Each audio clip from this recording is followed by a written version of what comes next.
than 2 points, but again, we're all in agreement that we think the Hawks are going to win this game, and I really do think they will. At the same time, you can't get too relaxed. You can't get too lazy in a way, with these offensively and defensively. But again, we've been seeing it so far tonight. Really, the strength of the Hawks has been the defense. The offense has been putting the points on the board. Melania Stevenson, unbelievable. Nina Green able to disappear and be able to show up underneath the basket and get an easy field goal. But at the same time, the defense has been holding the Bucks to little to no points. Again, we've been seeing it tonight. 3-pointers for the Bucks have not been there. Nothing, in terms of field goals. They've been really just trying to work off of the free throws that they've been getting in the inbounds, just like this one, Brandon. What I'm seeing is a dedicated team. Right now, the plays are unfolding as you would script them to. The quick passes, the no-looks, the attempts. There's probably been more three-point attempts this game than we've seen in all of the weeks that you and I have called together. And stop focusing on the hard drives inside and piece them away at the outside. Yeah, exactly. And, that's actually one of the things that is really tough is that trying to shoot those three-pointers, you're under a lot of pressure. From the outside, it may not seem like you're under a lot of pressure because the opposing team may want you to take those shots, but you really have to be accurate and precise when shooting those three-pointers because if you miss, that's going to give the other team an opportunity to get that rebound. Oh! Hard rebound, hard knee to the ground there, coming down. And let's take a look. Looks like it'll be a change of possession here now as the Bucks begin an inbound moving through. And we mentioned, and I'm almost sounding like a broken record, take a look at the board, Ben. You've got 42-31, just coming up on 5 minutes played, 4 fouls for the Hawks, none on the line for the Bucks. If those 4 fouls went to the line, that's the potential for 8 points, and instead of a 42-31 game, it's 42-39 at that point. Exactly, and again, it's one of the things that we have been talking about all night long is the amount of physicality that both of these teams are putting in. It's clear and evident in the second half that the Hawks are the more physical team, but sometimes that's not always a good thing. Sometimes that you can be too physical, giving up your easy free throws that are the easy 2 points as Melania Stevenson not quite able to bury that three-pointer there from the shot.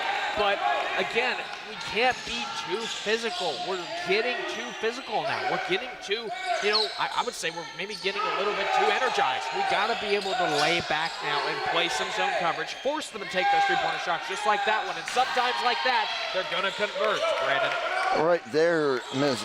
Damika Worthy there putting up 3 points this evening. Has been to the free throw. Looks like right there, Miss Melania Stevenson puts up another quick 2, 44-36 now in favor of the home-courted Hawks here from Hillsborough College.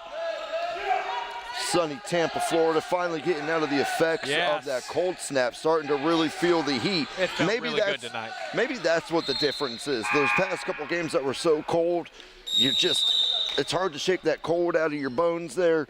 And it looks what we got going on. A quick little timeout called right here. So let's go ahead and send it over to our sideline correspondent, Miss Madeline Rosa. Take it away, Maddie.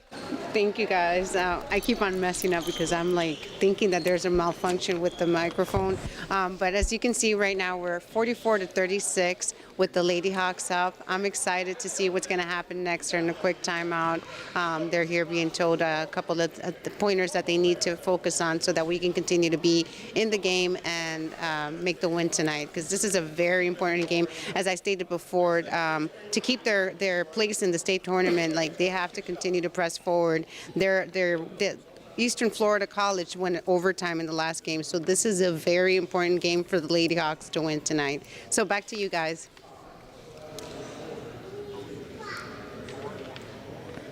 Thank you for that, Miss Maddie from the sideline. And taking just a glimpse over the benches here, you see that the Hawks, they're getting not only are they refocused, they're confident. This is a team that is so confident out there that they're increasing their shots from the outside. They're increasing their shots just from around the free throw area, and that's uncharacteristic of the heavy physicality, drive in and make them block everything you throw at them inside the zone. Well, here's the good news, Brandon. The Hawks are still in the lead by 8 points now.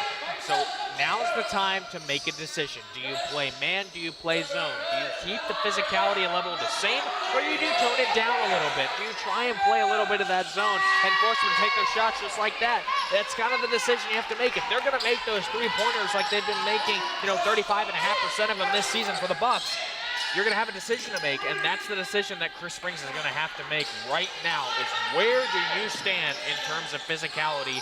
What kind of buttons do you want to push?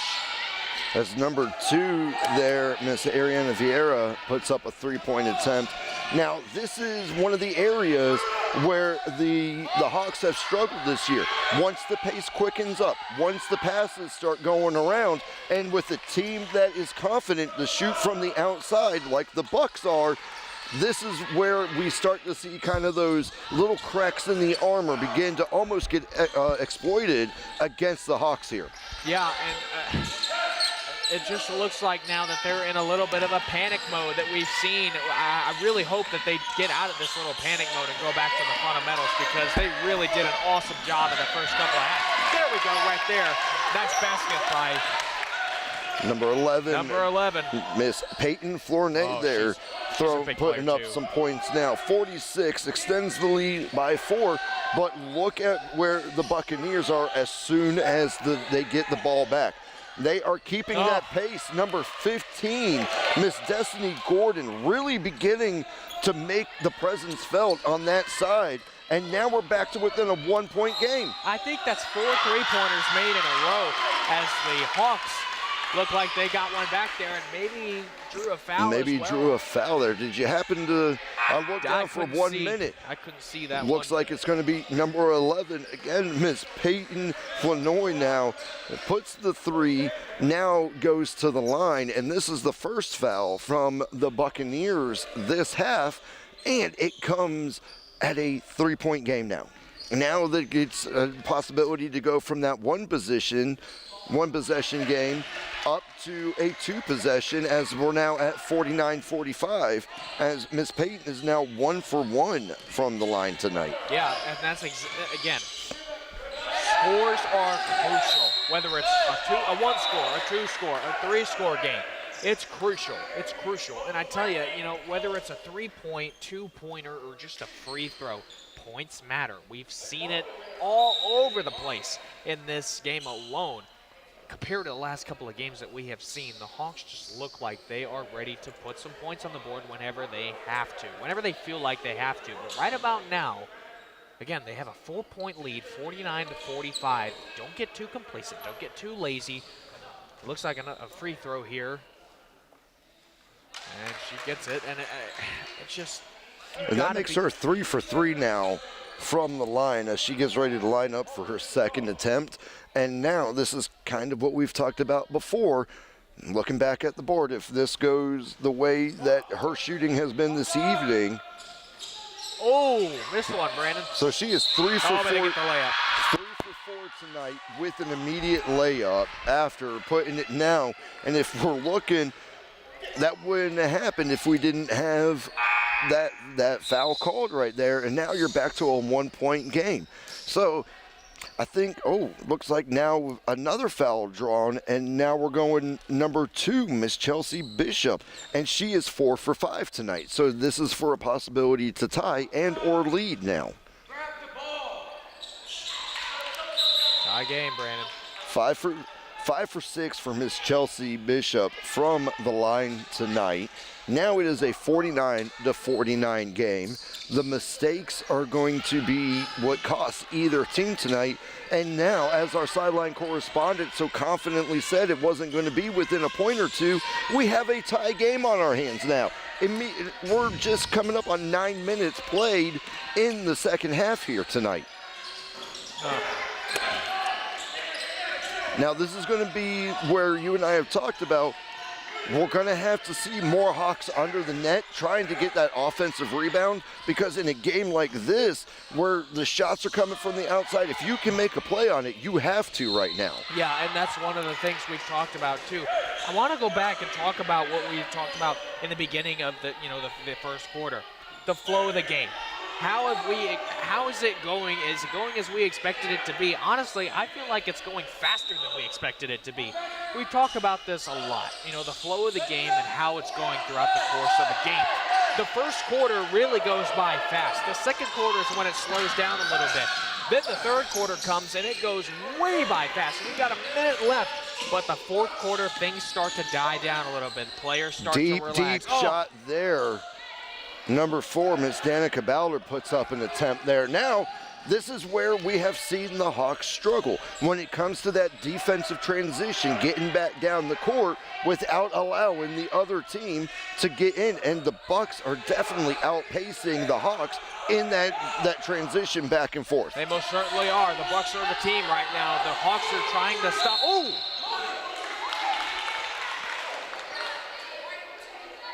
Like a foul. Looked like a hard collision right there. And we'll take a look and see that if that takes us back to the line again, which it looks like the teams are lining up for another free throw attempt. Now bringing back Miss Destiny Gordon to the line, who is 3 for 4 tonight. Not only that, but if you're not afraid to draw the foul when you're going up for that layup, when you're not being able to expose that net on those drives, another way to get that lead back. Yep, absolutely. As they just did right there, Brandon, they got a 1-point lead now. Now 4 for 5 from the line, 50-49. The Bucks take over. 36 seconds or so left in the third quarter. And I am not sure what the Bucks coach over there said during the halftime, but whatever it was, his team took it to heart and came out ready in the second half for this game today. Yeah, and it's been the Bucks so far in this second half, but there we go. There's Nina Green getting her team right back into it. Tie game again at 51 apiece. Hopefully the Hawks can get that confidence back, get that pace of play back, and attitude that they got in the first half. Hopefully they can come back and get it in the fourth quarter, Brandon. 12 seconds left, getting ready, following the shot clock. We're down to 6 seconds on the shot clock. Coming up, let's see what goes in. Goes up and teeters, comes down just at about the buzzer. 53-51 as we now go into the change of the quarter here. And Miss Maddie, I'm going to say we are within that 1 to 2 points. What you got for us? I was not ready to see the scoreboard this way. I definitely was not ready to see the Lady Hawks at this position right now. 51-53. I'm rooting for the Hawks because this is my team, and tonight they just need to make sure they show out. It is a very important team, so Lady Hawks, I'm rooting for you. Please don't let me down. Back to you guys.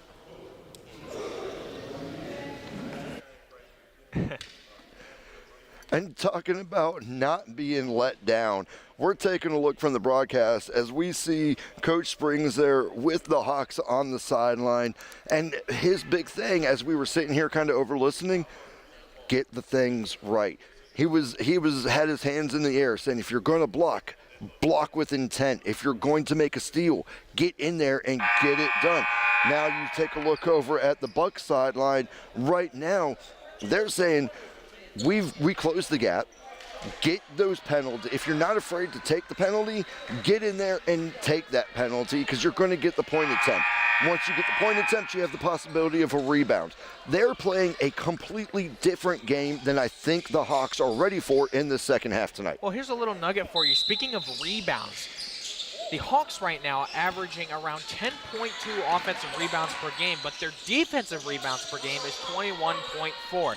Opposed to the Bucks, their offensive rebounds is 11.3, but their defensive rebounds is around 25. So defensive rebounds are key, and they're more than the offensive rebounds, especially from the teams that we've looked at so far this year. But we've talked about it so far, and it's really a key concept is the rebound part of the basketball game. If you don't get those rebounds off of the basket immediately after whatever it is, a free throw, a three-pointer, a field goal, attempt at a shot, if you don't get those rebounds, it's not going to work out in your favor, as we just saw right there, Brandon. Yep, and we saw number 11 there, Miss Peyton Fournier, coming in just as the whistle was called there. Trying to take a look, can't see if it was a timeout called or looks like a change of possession. Players are definitely confused. Making number 10, there was a foul. Miss Alina Breed goes over and now puts a shot in at 1-for-1, her first line. Now, we saw this during the last game. Must have been a pretty significant personal foul to give them just unobstructed there, as number 10, Miss Alina, goes 2 for 2 from the line, opening their lead now to 4 points, 55-51. How many free throws did we see that one? 5 3. Brandon's telling me 5 free throws that we saw the young lady take last game. I mean, that was incredible. We just kept going and going and going, and we thought, oh, that was the last one. Nope, that wasn't the last one. Oh, maybe 4 was it. Nope, they took 5 free throws, and I believe they converted on all of them. They converted on all of them, but that was another one of those games where we definitely felt that that was going to be one of the difference makers in the game as that three-point goes up and in. Now, take a look at the way that the Bucks are now playing. They opened up the lead a bit, and now they're playing much more in your face. They're trying to get the steals. They're trying to, even if it's tapped out of bounds, you know that I am right here in this defense now. Number 0, Miss Nina Green, working that outside, forcing the pass to go around, starting to work their way inside a little bit. And this is that zone defense where it gets real tough in there. They start seeing a little bit more of that bump and push. Got to be careful, though, not because we've seen the Hawks do this before where they'll focus so much inside the zone right there that it leaves those outside quarters completely open, and that's kind of come back to get them this evening. Yeah, and that comes back to bite you, too. Is when you don't get those close ones, it makes it really tough. And oh, no. Pass just a little bit high from Miss Nina Green to Melania Stevenson there. Change of possession. Now you're 8 minutes, 30 seconds left in the fourth quarter, down by 7. And I almost hate to say it this way, but this is almost familiar territory for the Hawks here. Yes, it is, and especially if they just keep converting ones like that. And all of a sudden, Brandon, the Bucks lead by 10 over the Hawks with just over 8 minutes left to go in the fourth quarter. And now you're starting to see just a little bit as we line up for the free throw line here. We're going to have Miss Brianna Ben moving up to the line tonight. And we'll take a look. She lines up now.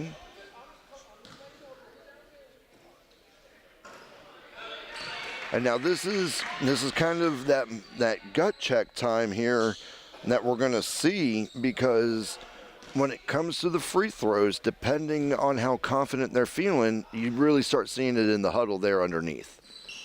There we go. Number 10, Miss Brianna goes 1 for 2 from the line there now as we approach 8 minutes remaining in the game. Well, Chris Springs was having a not too friendly of a chat with the referee there on this near side of the court. Wasn't too thrilled with the calls that have been called so far in this second half, but guarantee you I think it's going to be again. I think the Hawks are going to come back. If they play the way they played in the first half, like that, I think they're going to be able to come back. Miss Danica Ballard, number 4 there, putting up a three-pointer, and we're going to take a look now. And as the teams begin to make their way over to the sideline for this timeout, you can still see Coach Springs is still having a discussion with the officials because he's seen some calls that he's just not agreeing with, stuff that he doesn't think should be calls at this point. And with the teams now lined up, where do you start making adjustments here, Mr. Tilley? I gotta say, it looks like they're focused more now on the scheme of things. They're focused on where they're supposed to be at on the court. It looks like they may have gotten a little lost there in the last couple of quarters, in the last few minutes of play. So head coach Chris Springs trying to encourage them, let them know where they need to go and let them know, where they're supposed to be at on the court. But again, we tell you what we've been just sweating. As Brandon, you had something there. Oh, we're gonna go to So I am live here from the bleachers because I want to be a spectator right now. I want to scream so hard so that the Lady Hawks can win tonight. Please, Lady Hawks, I am rooting for you. Let's go. Back to you guys. And that is one thing here at the commentary table with myself, Braden Scott, and Mr. Ben Tilley sitting here. It's so fun to have these front row almost seats to the game and not only get to call it, but also be able to recognize all of the great students that are here operating under the Hillsborough College Radio and TV degree program. Everything that you're seeing tonight, all of the camera angles, all of the interviews, even here at the broadcast desk, and especially the people that are behind the Magic Doctor or Wizard of Oz screen running the technical side of it with the mics and everything. We want to give a quick shout out and a thank you to them for bringing us this game that you guys are viewing on YouTube Live for Hillsborough College as we're now approaching 7 minutes remaining in the game here. And the Bucks really starting to work their way down at the far side of the court. We have a travel, and that's going to come back over in possession to the Hawks. Yeah, and that's something that we need. We need more possessions. We need more points. We need to be able to find those little gaps that we can find in the offensive schemes. Where are those players going to be? Get the ball into the hands of your playmakers wherever they're at onto the court. Find that scheme, find that rhythm again, and see if you can score some points. One thing there, three-point attempt goes up. I didn't see a single Hawk under the net trying to go for that offensive rebound. And when you're coming up at 6 minutes of play remaining in the first of a doubleheader here, those moments are those are the ones that you're going to want back as number one, Danica Worthy goes and puts 3 on the board, extending the lead to 64-55. And one thing that we did talk about, and I believe it was in the second quarter, we thought that it was going to be a game of seeing which defense cracked first. And then once they cracked, how that was going to shape the rest of the game moving forward. Yeah, and it's, again, the points now is the Bucks now lead by 11 here, getting into the midway through the fourth quarter, Brandon. Those points put up by number 3, Amelia Williams from Florida Southwestern State College, the Buccaneers. With 6 minutes going, down by 11, is this the point where you start playing aggressively and you start hoping to get a call that goes in your favor under the net and try to go to the free throw line to make up some points? Well, you're down by 11, and it doesn't seem like the Bucks are giving up anytime soon. So, yeah, I would start playing more aggressively now. I would stop trying to lay back and just see if you can put some points on the board and give yourself a chance to come back in the final minutes of this game. And you can hear the Hawks bench really starting to come alive with defense chants coming up. The stands are starting to come alive. You can start even in the fans that are sitting up in the stands right now as they increase the lead to 68-55. Even the fans right now are they're just locked in and have their attention is so focused on the game, trying to will the Hawks going into the last 5 minutes of play here. That's, again, it's one of the things that you have to. It's one of the things you have to look at. What are you doing on the offensive side of the ball? What are you doing on the defensive side of the ball? How can you fix those problems, those little mental errors that you're costing your team? Doesn't matter who it is, it's just you're doing it as a team, and it's hurting your overall score as now the Bucks lead by more than 12 points going into the final 5 minutes of this fourth quarter. Can't stress this enough. Gotta have points. Put the balls in the hands of your playmaker and see if you can give yourself at least a chance. Got to give yourself a chance in these last few minutes to snatch this victory away. And now you're really starting to see the Bucs of Florida Southwestern State start to control the pace. They're slowing it down. You mentioned earlier that you were surprised at just how fast it was all going as number 4, Miss Danica Ballard puts up 3, bringing it to a 10-point game, 58-68. And it looks like another timeout called here on the court. So we're going to get ready to throw it over to our sideline correspondent, Miss Madeline Rosa. Miss Maddie, take it away for us. I cannot believe that we're so late in the game for this. But this is what's happening. 58-68, Lady Hawks are down. Please don't disappoint me. Please don't disappoint your college tonight. We need to take this game home. Back to you guys. And here at the commentary desk, thank you for that report, Miss Madeline. I really appreciate that. I'm trying to be a trendsetter. And as we're talking about down here on the court side, trying to picture where this moves moving forward, wouldn't say that it's a forlorn or it's already been done, but it's 68-58. And when we're taking a look at the rosters, we got to figure out who's coming back next year. So that way they can have that leadership experience. Wow. Hard steal right there. Number 5, quick pass over as a 2-point goes up. Number 11, Peyton Flanoy putting points on the board. And number 5, Miss Khalees Smith on the steal. This is where the aggressiveness starts to set in. This is where the Hawks are going to start pressing. This is where their defense is going to have to just take over, and the offense is going to have to try and put some points on the board.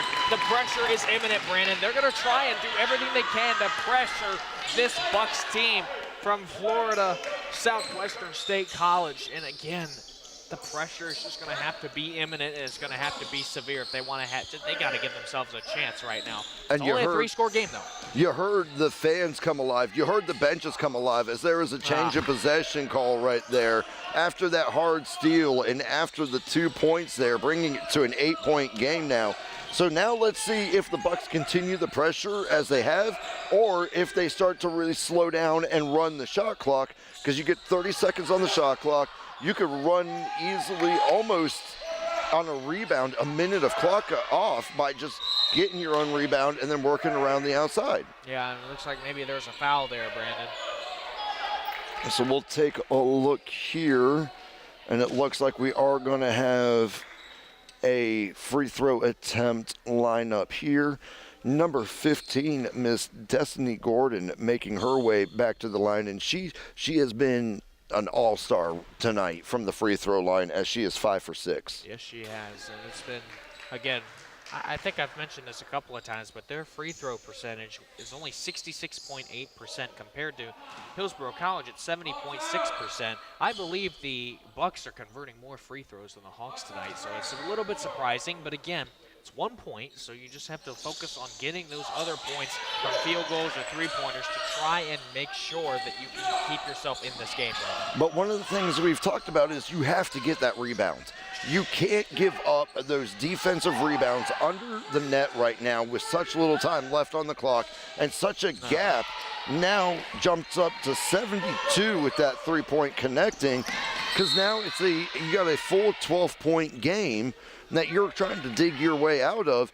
You'd have to go 4 for 4 for 3-pointers with trying to get time back on the clock and preventing them from scoring. Yeah, and that's if they don't score any more points, just as you said there at the end. And I don't know if that's going to happen, but I think the Hawks will be able to score some points. And nope, it's going to be a travel. Travel call on number 23, Miss Melania Stevenson. And we've seen these kind of calls coming through where Coach Springs is now still talking to officials, trying to at least plead his case on it. And now the sprints are still happening from the Bucs, but here comes a hard defensive stand, leaves number 2, Miss Chelsea Bishop. And we're going to have another quick change of possession, possible travel there. Now we've got to see the Hawks begin to increase the pace themselves. They're coming up on 2.5 minutes of play, down by 12. Can't try to run around the clock or anything right now. Nope, you got to be able to try and keep yourself composed, keep yourself in the game somehow, some way. And the only way to do that, it's a simple answer, is to score points. But we've been saying it so much tonight, points are at a premium. But they've got to find a way, put the ball in the hands of their playmakers. Right now, that's Melania Stevenson and Nina Green. And you can see right now the Bucks are really keeping that pressure, and it is getting physical as Melania Stevenson tries to make the way down inside and draws another foul, so they'll have the inbound as number 11, Peyton Flanae, now moves to the outside to bring it back into play with under 2.5 minutes now.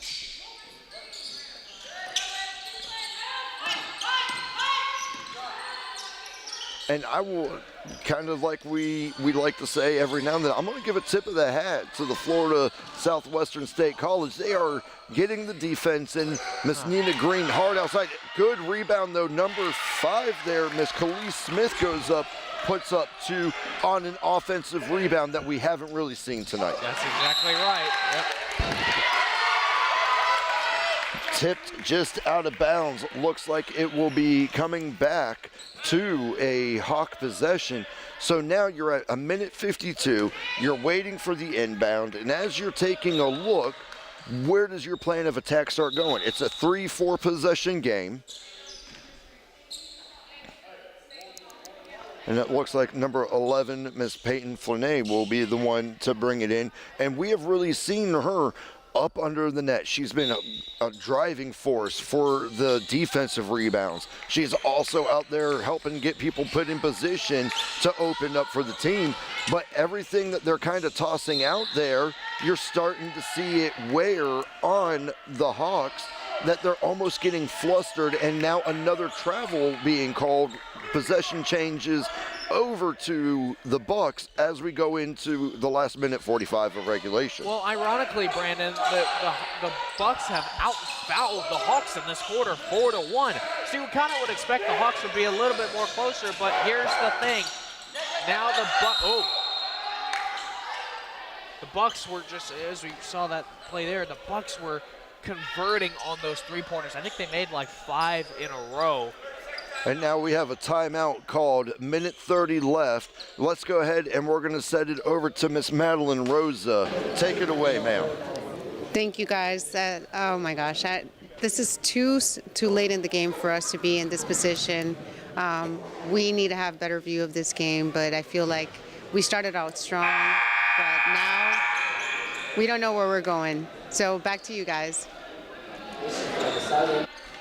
Back here at the commentary desk, I don't think you or I, based on how excited we were and everything we were saying going into the halftime, this is a completely different team that came back out. Yeah. This Hawks team is very reminiscent of the past couple weeks. We mentioned that through the first half, the defense was there. The offensive rebounds were there. We had everything in place going through the first half that we thought we weren't going to see these types of things, and now here they are manifesting this late in the fourth quarter. Yeah, you hate to say that, too. You hate to say that the Hawks are back right where they were, in the 4-game losing streak, because if all goes according to plan right now, it looks like they might drop their 5th straight, which would not be good, especially going into this late part of the season. But again, like I said, it's a real shame to say that. We're seeing right now the same Hawks that we were seeing 5 games ago. Steal by number 4. Danica Ballard goes up on the steal, converts it to 2. Now, Miss Danica is one that, good steal there again. Goes up. Nina Green puts up 2. Now, 66-72. Now we are right back in the game, approaching 1 minute left to play. 1 minute left to play. 6 points. Right now, you got to hope maybe you can get the ball back, draw a foul, go to the line, get the rebound to still keep yourself in contention as you're looking at 45 seconds of time remaining. And look how poised the Bucks are, Brandon. They're trying to run the clock out, but they're not giving the ball away. Looks like it might be possession coming back to the Hawks. So now this is where Two three-pointers. we were just talking. But do you try to take it to the inside to get to the free throw line, as you know you can convert, as they've seen tonight? I don't know. That's the biggest question too. Is now you need to ask yourself, what are you going to do in these last 30 seconds of play to try and score? They're going to shoot it, and they didn't get it, and that's not going to be that good if they get the ball Now back. you have to get the rebound. You have to get possession back. Timeout called. 26 seconds. Miss Maddie, are you seeing this over here? And the Lady Hawks are not ready to throw in the towel yet. 66-72. It could be anybody's game at this point. The Lady Hawks just need to keep up and keep their head in the game. It can be anybody's game at this point. What do you think, commentators? I tell you what I think. I think you have got to get possession on the inbounds. You have got to get, if you don't get possession, you've got to get a steal as they're breaking away, and you have got to get something going. Taking a look, I'm not sure how many timeouts we have left for the Hawks, but if you can get a possession, get a three, call an immediate timeout, and try to get it on the way back, that's how you go and you get ready to finish this game, as it has just exploded into a fantastic game here late in the fourth quarter of the first game of the doubleheader here from Hillsborough College.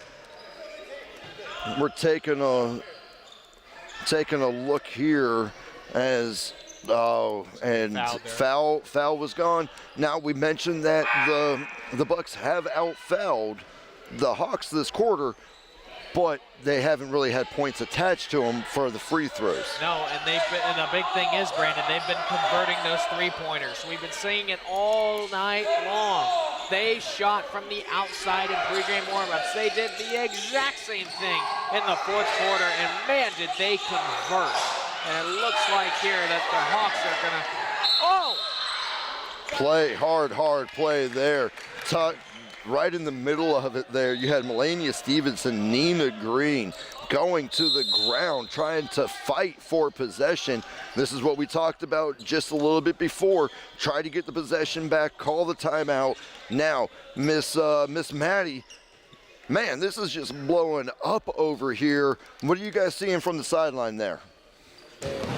You guys cannot see it, but I'm screaming inside because this is such an intense game. We started out strong. We were point for point. We were tying it up. And now we're here at the end of it, at the end of our rope. Hawks, what do you got? Back to you guys. And I'll tell you what I think they got. I think that spirit they had in the first half, that's what's starting to come up.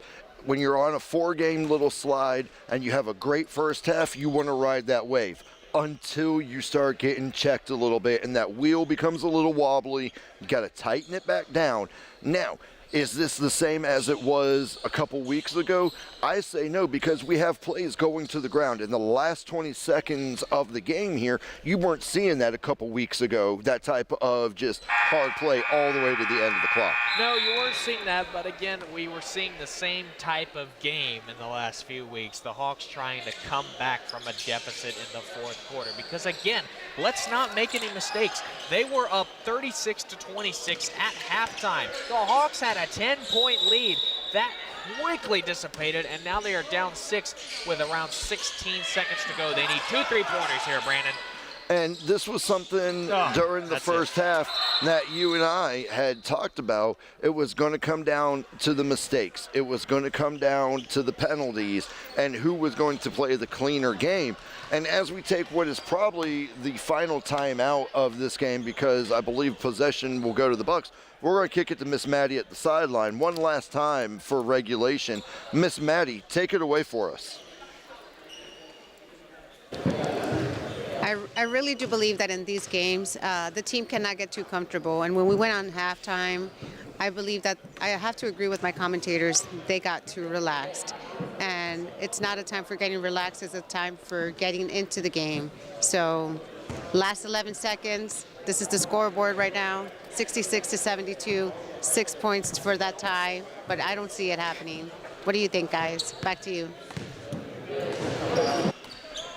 I got to be honest, with 11 seconds left in regulation. You're down by 6. Bucks get the Possession. ball. Yeah.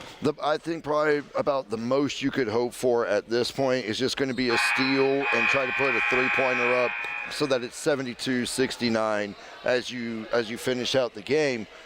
But when it comes, I don't know if it was a comfort level or maybe a complacency. But at the same time, I struggle to say that it's complacency when you're on a 4-game streak. Yeah. If you're complacent in a slide like that, that is dangerous for a program to be complacent and say, I'm used to losing. And this is what Coach Springs has kind of been battling almost since the start of the year, is that type of mindset, I think.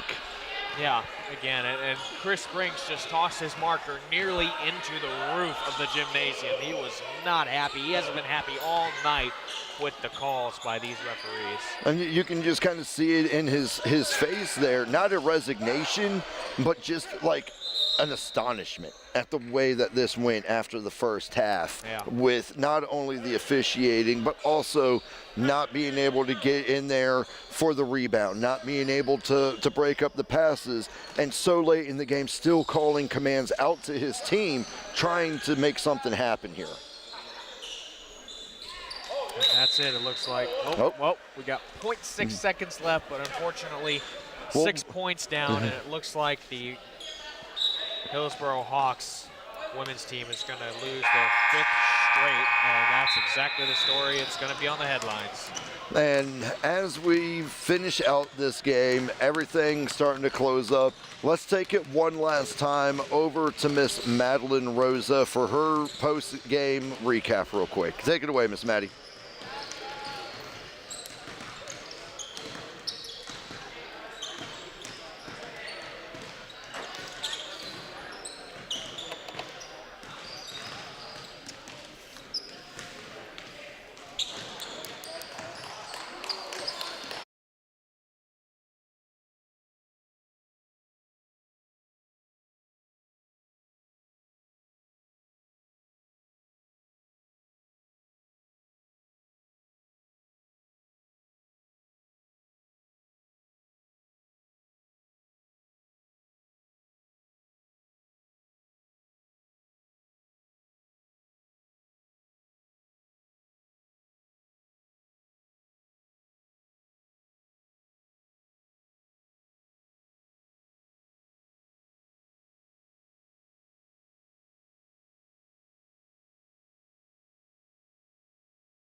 Good evening, everyone, and welcome back to Game 2 of our doubleheader here at Hillsborough College. And tip-off just happening now between the home Hillsborough College Hawks and the Florida Southwestern State College Buccaneers, who we just finished calling the ladies' matchup of this game tonight. My name is Brandon Scott. For those of you who are just tuning in, joined as always by my co-voice of Hawk Sports here, Mr. Ben Tilley. Good evening, sir. What's going on with you? Oh, good evening, Brandon. Well, I tell you what, we just watched an incredible game with the women's basketball between the Hawks and the Bucks. Unfortunately, the Bucks came out on top in that one.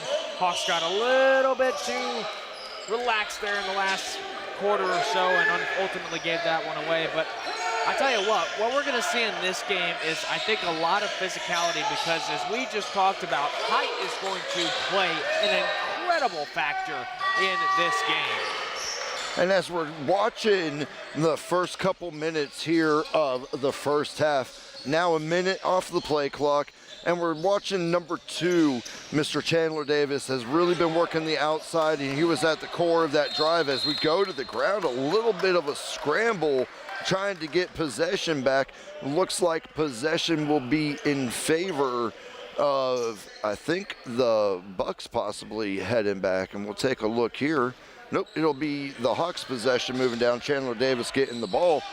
Now, we didn't really talk much about him last week because he was pretty much contained almost the entire game with that one. So I'm almost looking to see number 12, Manyaka Luma, start playing a little bit of a more presence, and definitely down in the guard position under the net, Mr. John Trulin, number 20. I'm expecting to see him tied up in a lot of it there. Manyaka Luma, we called him the silent warrior last game. He's just able to get in places on the court that nobody else really seems to find until later in the game. He is all over the place. He is the silent warrior. He can make a play happen if he just happens to sneak up on this tough Buccaneers offense. But we said it before, height is going to play a big role in this game as they get the first points on the board there.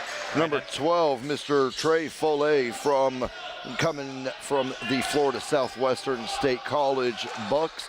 And with that, in the 2 minutes that we've played, you can already see that, unlike in the first game that we called together tonight, there is a lot more physicality already happening on this court, and the defenses are definitely trying to go a lot harder with the press coverage than more of a zone or one-on-one right now.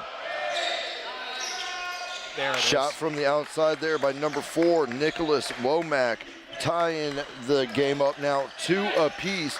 And that's another one that we usually talk about quite often, making plays from the outside, as number 4, Kenan Giles, makes a 3-point in return, bumping that score up 5-2 there. Yeah, you know, that's one of the things that we always look at is how good, how good of a reaction standpoint do you have between the offense and the defense? When they take those shots on the outside, where are you going to be out on the court? If you start to rock back just ever so slightly, you're going to get thrown off balance, and they could either cut inside or take that shot and make it or miss it. Drive up under the net, broken up by number 3, Wow. Nike Bonero. Shot and done, 25. Stephen Okoro goes up and puts the exclamation point on that drive. Now increasing the lead by 5, 7-2 in favor of the visiting Buccaneers. And this is something that we've seen a little bit There coming from the Hawks there, with number 2, Chandler Davis, putting up 3 there. Increase now drawing the lead down to just 2, 7-5. Kind of look at here, Brandon, to see what coverage they're playing. I'm kind of looking. I think it's a split right now between man and zone. They're leaning a little bit towards man to try and get the Hawks off balance. And number 12, Manyaka Luma, comes up with the rebound, drives back, pitch to There number it 4. Number 10 No. lined up on the outside, Mr. Wild Carrera. And we'll see him later through the game as well, because he's one of those that is definitely not afraid to get down inside.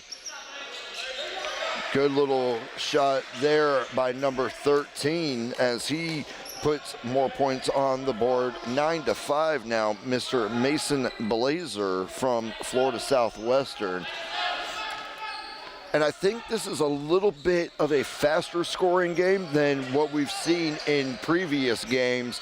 And it's almost like watching the Hawks try to create a defensive wrinkle on the fly and trying to rely more on that defense to shut down the scoring that hasn't really worked so far yet. Yeah, and that's one of the things that, we've talked about is that the defense needs to be the playmakers. Defense wins ball games, but at the same time, they can't always do everything at the exact same moment. The offense has to be able to do their part and be able to score some points as well.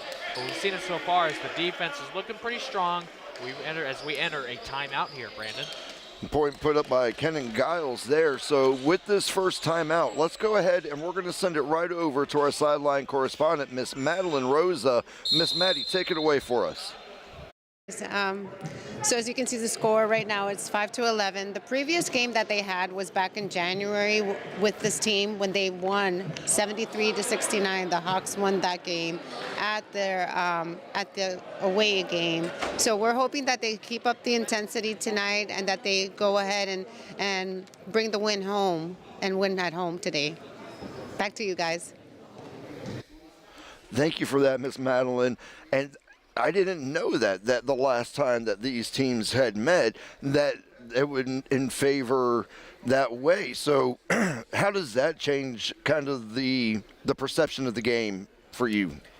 I mean, I guess it just kind of gives you a little bit more confidence that you have a chance to win because, again, I'm a statistics guy, so I'm looking at the statistics. For the Hawks, again, they enter at 11-11. They're losing streak of 2 games. They average 82 points per game, a very respectable number, but opposing to the Bucks, who are on a winning streak of 7 games right now, averaging 85.6 points per game. So 2 really high-scoring teams going into this game. We're already seeing it as we enter 11-5 with the Bucks in the lead here with just over 15 minutes left in the first half. We'll get to the other stats here in a long while, but again, the Bucks averaging around 3.6 points per game, better than the Hawks, and they're also converting more three-pointers, which is an area that the Hawks have strived in the recent games.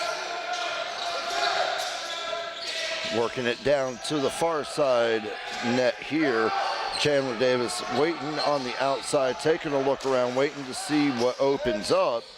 Quick pass, and while Carrera goes up and just outside of the net. Offensive rebound is good. Nicholas Womack on the outside puts it up, brings down 3, cuts the lead by 3, so now 11-8 game as Mr. Womack is on the board there.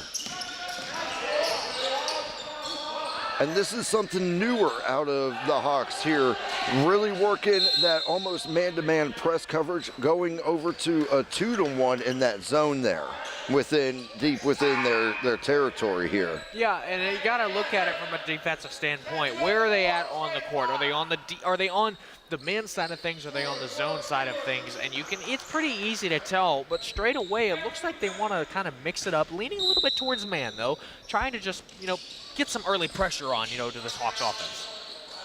Number 13 from the outside, Mr. Mason Blazer making that look easy as it jumps to a 14-8 lead right there. And this is something that has always kind of been a Achilles heel to the Hawks here, is working on that zone coverage.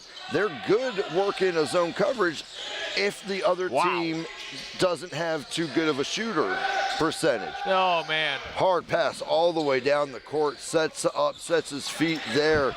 Good stick right there, number 11 stick for number 3, Tyler Bay. Now up to a 17-8 game. And if you're the Hawks, you've got to start figuring out where these wrinkles are that are kind of catching you, because you've got to start adjusting now, because right now the Buccaneers just aren't letting any ground be taken from them. Really nice defensive play there, Brandon. That type of defensive stand at just under 7 minutes of play there, that's going to set the tone moving forward for what the Hawks can anticipate if they're going to try to work that inside zone and really try to get those layups and shots from the inside. Nicholas, right up there as the shot clock expired. Offensive rebound by number 12, Mr. Manyaka Luma, being right where he needed to be. Put that ball in the hands of Chandler Davis, works to the outside. 0 for 2 there on three-pointers for Womack. 0 for 2, but we're watching them make the attempts. Yeah. Over the past couple weeks when we've watched these games, they've been kind of trigger shy coming off of the outside, and that's the best way to say it.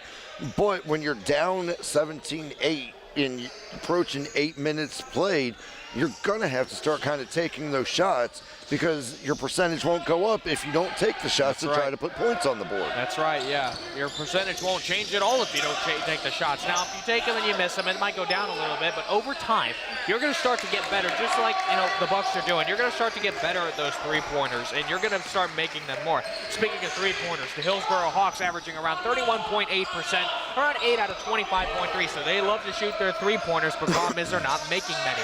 Opposed to the Bucks, their three-pointer percentage is around 37.2%. They're making more than the Hawks, 9.8, round up to 10 out of 26, or so three-pointers. So these two teams love to shoot from the outside, but at the same time, you've got to be able to convert if you want those points. Hard motion inside. Ramez Zaid comes up with 2. He's another one of those that when we talk about getting coverage and getting plays in place, you look for number 5 and where he's at, and it's usually tracking with being in charge of a game, of a play change or a possession change. What a pick there. Hard intercept. Number 12, Manyaka Luma, puts the ball back over in Hawk possession. And this is where now the defense is doing their part. Now the offense has to come up. You can't get a steal like that and come up with nothing in a game like this. Hard press. Goes up and comes down. Comes number 10, Wild Carrera inside there. Timeout called. And as we catch our breath here at the desk, Ms. Madeline Rosa, what are you seeing coming off over there as we send it to her for a sideline report? Thank you, guys. 10-20. That's what I'm seeing right here. Right now, I'm just here looking up some stats about our coach, Dominique Coleman. Actually, he's from California, and he's played outside of the United States. He's played for a few years now, so it's nice to have him as a coach. And I'll give you a little bit more of information on the next time. Back to you guys. That's something that you really can't understate, and thank you, Miss Madeline, for that. She mentioned the coaching overseas, the playing overseas. When you're in that type of environment and you're seeing a worldwide view of what anything can look like on a court, and then you come back and we mentioned before in another broadcast that Coach Coleman is a former Hawk himself. So this is his homecoming, his first year here, as he's trying to motivate the Hawks into this. As we take a look at the scoreboard there, with a 20-10 deficit that you're sitting in, and you're coming up on 9 minutes played, what are you saying to the team right now as you got them on the bench there, sending them back out? I think I've said this before. Everyone calm down. You're down by 10, but at the same time, it's not time to get panicky. You've got a long way to go. You've got plenty of time still left to play. Well over 11 minutes left to go in this first half. If you're the Hawks, you can't really get that panicky. You have to be able to be, confidence. You have to have that confidence. You have to be able to have cool, calm, and collectiveness, as I've been saying the entire night. Don't get panicky. Go back to what works. Don't focus on the scheme. Again, they're on a losing streak of 2 games right now, so they're going to want to get out of this hole, Brandon. I completely agree with you there. And even though you're kind of down in that hole, it's still a recoverable one. You're still within just a couple possessions of being competitive and probably maybe 3 or 4 to take a lead. So you have the opportunity, you have the time, a lot of basketball left to be played, but where the Hawks start getting into trouble is when they feel that self-pressure that I'm down this much and I'm trying to get back in the game.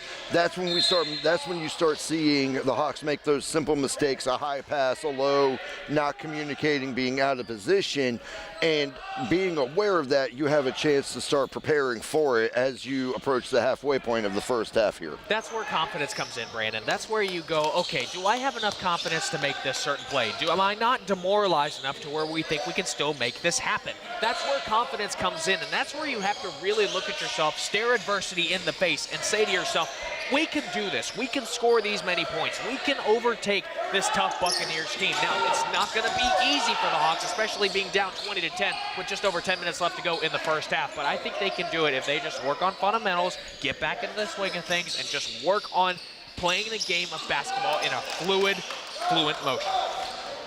What I completely agree with you. The basics will always get you there. But I think one thing for me is I'm watching the physicality of the Bucks right now, and every step that the Hawks are taking, the Bucks are making them fight for it. More so than when we called the game a couple weeks ago. Trying to remember who we were with. Might have been Miami-Dade. Yes, when Miami-Dade came up a couple weeks ago, and we were taking a look at how they were playing defensively compared to the Hawks. We mentioned the up and down change of possession speed. Miami-Dade outperformed the Hawks there, was able to build a pretty considerable lead there in the first half that we called together. Tonight, when I'm taking a look, I'm not seeing a complacency, and I'm not seeing like the slow jog, but we're taking a look right there, almost at mid-court, that change of possession, Chandler Davis down in the middle, he was anticipating that whistle to be blown a lot sooner. When it didn't happen, those Bucks were right there trying to extend the play. Goes back to the fundamental of play to the whistle. The play is not over until the official says it is. Don't just assume on the court, because these Buccaneers, they are not coming out to play. They're here to play the game, but they are here to win and move themselves forward, getting ready for the state round robin coming through for the division. Yeah, take a look at the scoreboard. The fouls right now, 2-1. Not many at all. A total of 3 so far for both teams combined. So it's clear to say that the referees are letting these guys play the game of basketball out. They're not blowing the whistle too early, but they're also not letting them fight it out too much, where they're just, they're letting them play. And I think that's a big part too, of letting the guys play the game, letting everybody play the game to the fullest extent. Don't blow the whistle too early. Don't call too many fouls. Let them play, let them tussle a little bit. It's in the game. It's in the physicality of the sport of basketball, like that right there. And watch this shot. Not quite there, but again. Hard rebound, sent over. Now comes up slight little mistiming there on the pass coming from Chandler Davis. It looked like it was intended for number 20, John Trulin, on the outside. And they get tangled up and go down to the floor. And this is what I was talking about a little bit of, if you're going to want to get down to that three-point line, you're going to have them in your face the whole way that you're going as we get ready to bring the ball back into play for a Hawk possession. It's a 13-point difference, 23-10 in favor of the visiting Buccaneers.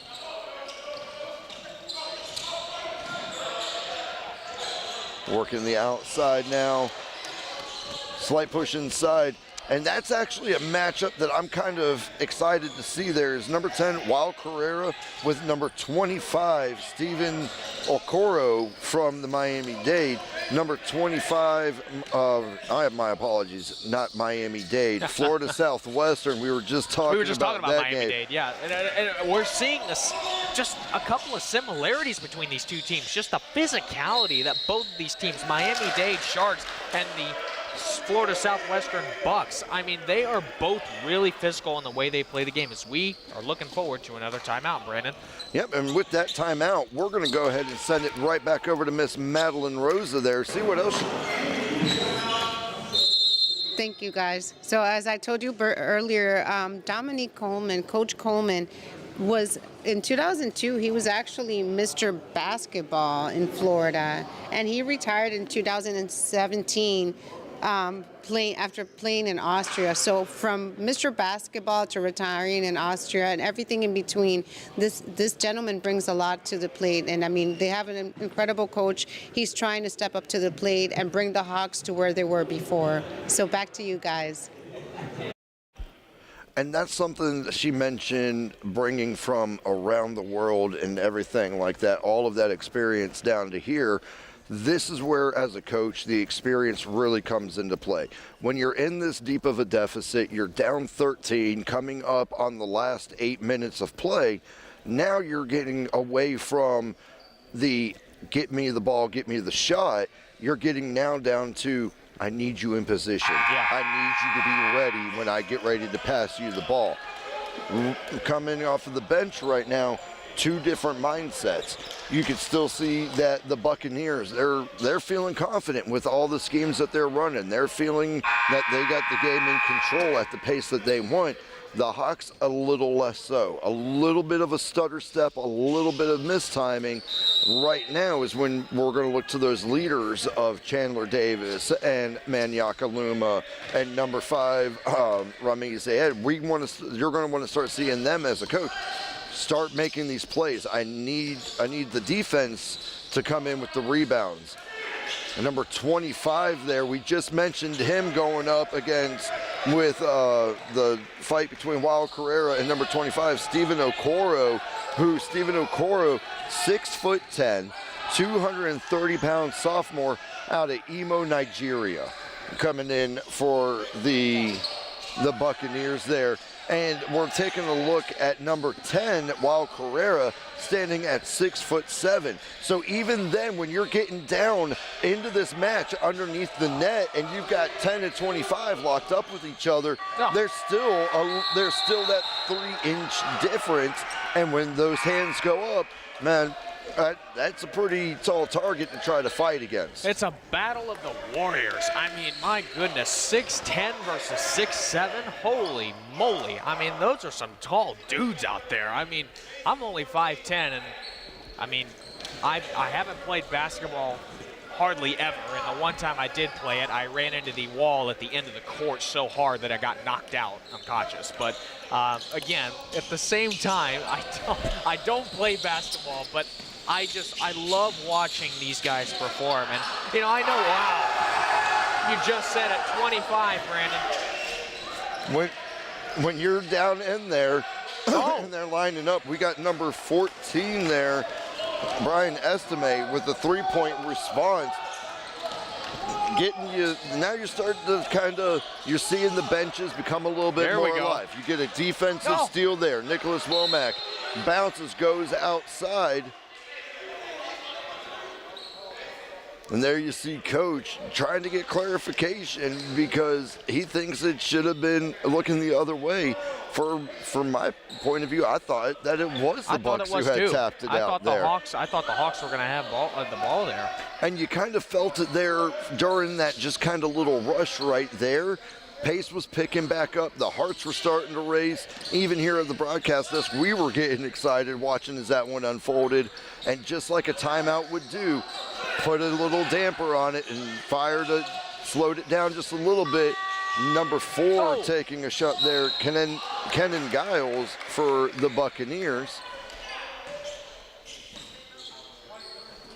It looks like we'll be heading to the line, getting ready for free throw attempt here for a foul. Number 13, Mason Blazer, going to the line for the first time tonight. Well, Brandon, the Florida Southwestern Bucks average 68.3 free throws per game. If that's their percentage, they average around 15 out of 22. That's a really respectable number, as opposed to the Hawks. They average around 69.5% of their free throws made, around 12 out of 17. So the Hawks actually are converting a little bit more than Florida Southwestern Bucks, but we're going to see it here. We haven't had too many free throws tonight, and they just converted there, Brandon. That was our first attempts there. 2 for 2 off of the line for number 13, the guard, Mason Blazer. And as we bring the ball back into play, taking a look down, take a look down here under the net. Look at this zone defense from the Buccaneers, not letting just about any of the Hawks make their way under the net, because immediately number 25 is right there waiting for them. Yeah, they know exactly where they need to be, and they know, you know, on the Bucks side of things, they know exactly where they're going to be. They know exactly where they shouldn't be, and it looks like we might have a free throw here for Wild Correa, Brandon. Yep, looks like number 10, Wild Correa, is going to be lining up, taking his first attempts of the evening to get on the board there. Ugh. just off of the side there. And looks like he's going to get lined up for his second shot. And with the difference in score now, 29-13, coming up 5 minutes, and he goes 1 for 2 off of the line tonight for free throws.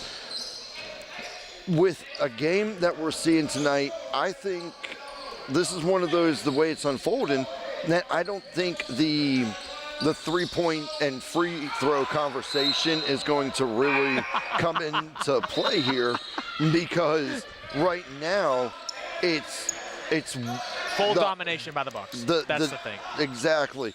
The Hawks are just being kind of pushed around inside under the net when they try to go down for offense. They're being pushed off of the 3-point line. What do you do as you're watching right there? You see all that zone coverage lined up on Chandler Davis. Now with that speed, charges down. Number 4, Kenan Giles back in. Good pass, Nicholas Womack now to the outside. And this is a pace that the Hawks aren't familiar with, this type of back and forth so fast. Shot goes up and tips just over the backboard there. Possession change in favor of the Bucks as we get ready to line up now, 31-13. This is just amazing, Brandon. Just the amount of physicality that the Bucks are showing against the Hawks, and just the amount of dominant wins that they have with the physicality battles is just really telling tonight of why the score is 31-13 in favor of the Bucks. Now, quick hard passes, working the outside, and right there, number 2 lines up on the outside. Monte Allen Johnson comes in, putting down 3. And watching as this game unfolds, you use the word domination. I'm going to use the word that they have infiltrated the heads of the Hawks, because everything that the Hawks have tried to do has been stopped almost on a dime.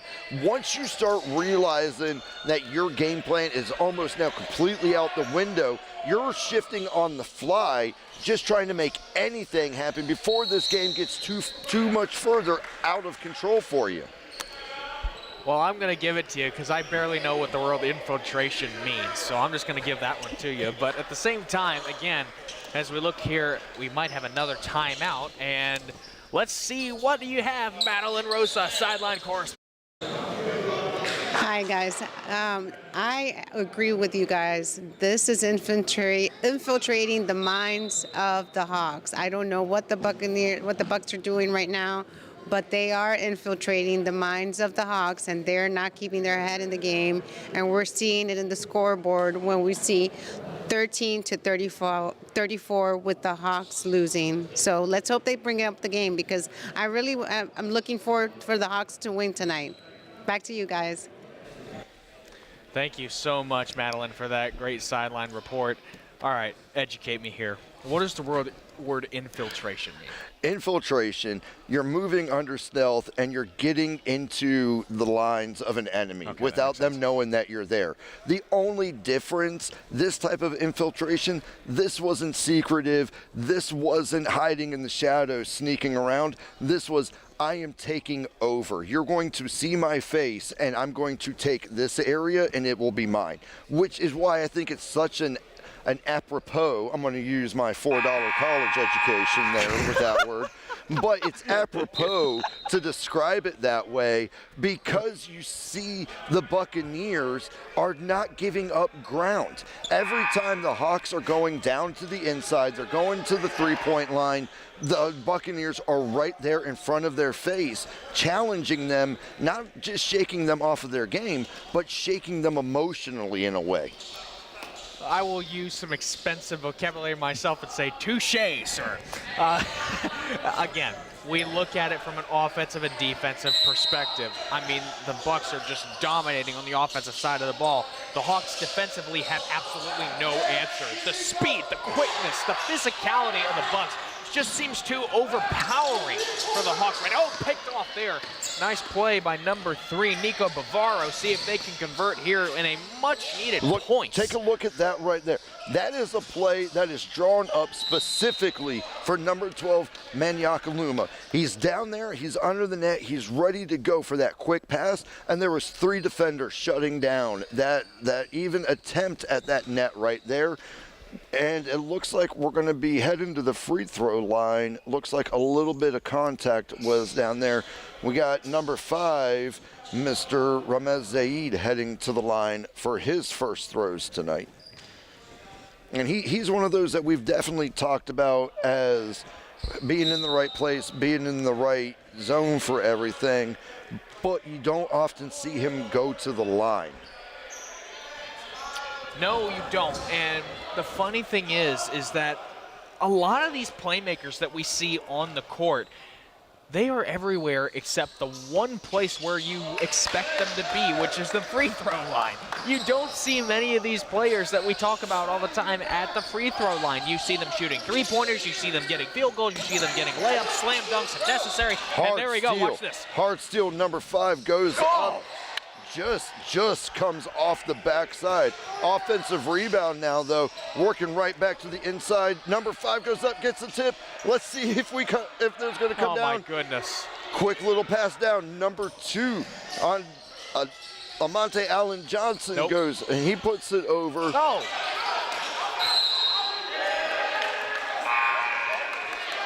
And it looks like they're going to call that out on Chandler Davis, giving possession back to the Bucks just under the net right there. A little bit of changes going on. You've got players doing quick swap outs and getting in, catching a breather and everything.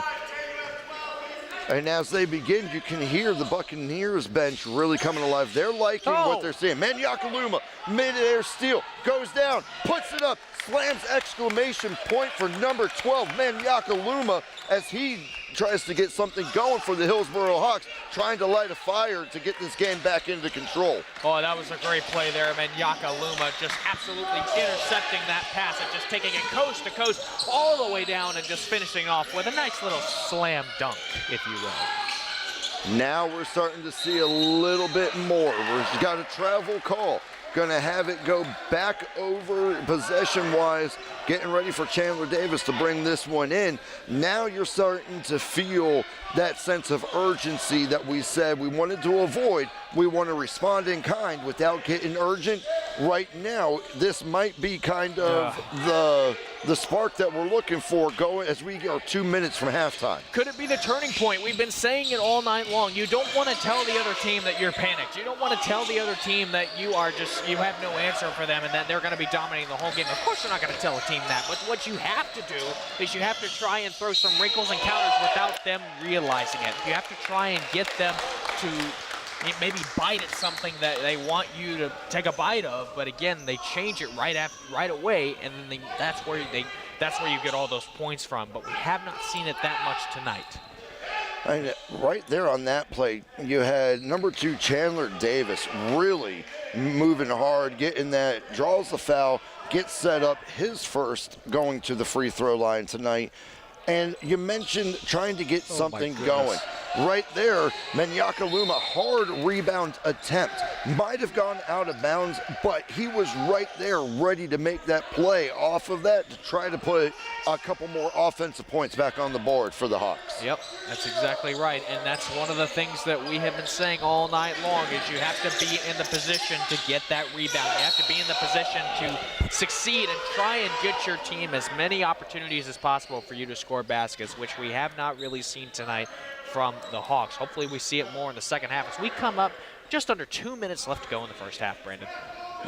Getting ready to bring this ball back into play here. And I was not I was not ready for the way that the Buccaneers came out tonight. Look at that, just a little fake right there off the shot.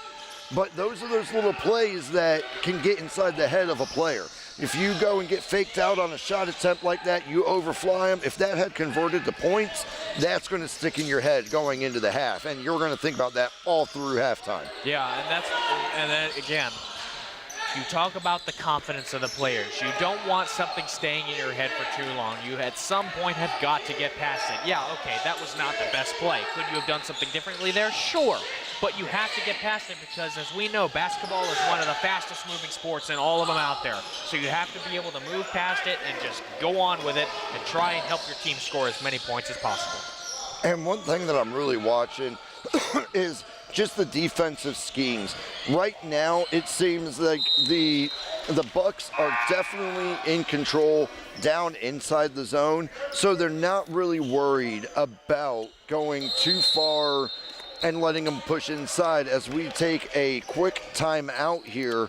And Miss Madeline, what are you guys seeing over there from the benches as we send it to you for a sideline report? Thank you, Brandon. Thank you, Ben. What I'm seeing here is the scoreboard is 18-34 with the Hawks on the lower end. So I'm hoping that we redeem ourselves as we go into the second quarter. Maybe they just need to refresh themselves and come back stronger. What do you think? Back to you guys. I think here at the broadcast desk, I don't know if I'm on the coach. Am I making changes to schematics, or am I just saying play better basketball? Because in the long, and as we look at it, I feel like the Hawks aren't performing the simple things that we know that they're capable of doing. They're not working their zone coverages. They're not in their positions for man-to-mans. So do you kind of move it away from drawing the scheme on the tablet, or are we just saying take a breath and get back into this? I honestly think that just like that, Brandon, just as we said, I think honestly at halftime head coach Dominic Coleman is going to have to tell his team, listen, and we've been saying this, throughout, most of the season, because again, this last six or seven games or so has not been that good for the Hawks. Again, they're on a losing streak of 2 games. I want to say they've lost at least 5 out of their last 6 games. So again, you look at it from a statistics standpoint, and you have to tell your players, you're not doing enough to win this game. You're not doing enough on the offensive side of the ball, on the defensive side of the ball, as we see Menyakaluma, hard steal, hard press down the line. And out of that now, you're starting to really end of the half right there. Woo. Took me a second. I was watching. I got so lost in the game, I didn't even realize that we were going into the halftime right there. And with that little kick right there, Miss Maddie, do you have anything for a sideline halftime report? I heard what you said, Brandon, and you said play better basketball. Well, we hope that when they come back from the second quarter, they come back refreshed. So back to you guys.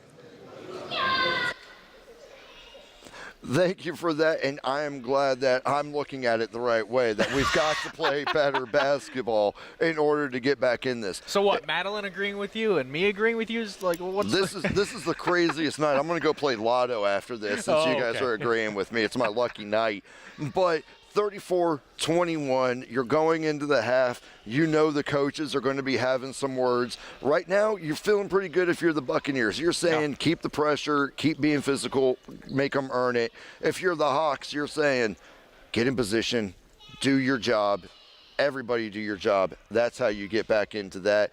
And with that, we're going to go ahead and we are going to take a quick little break here ourselves, and we will be back in about 15 minutes or so as we get ready for the second half of the second game of our doubleheader here tonight. Hillsborough College, Hawk TV Sports. We will see you guys right back here shortly. Stay tuned.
Good evening and welcome back. We are wrapping up the last about minute or so of the halftime here, live on YouTube, Hillsborough College Hawks Sports TV.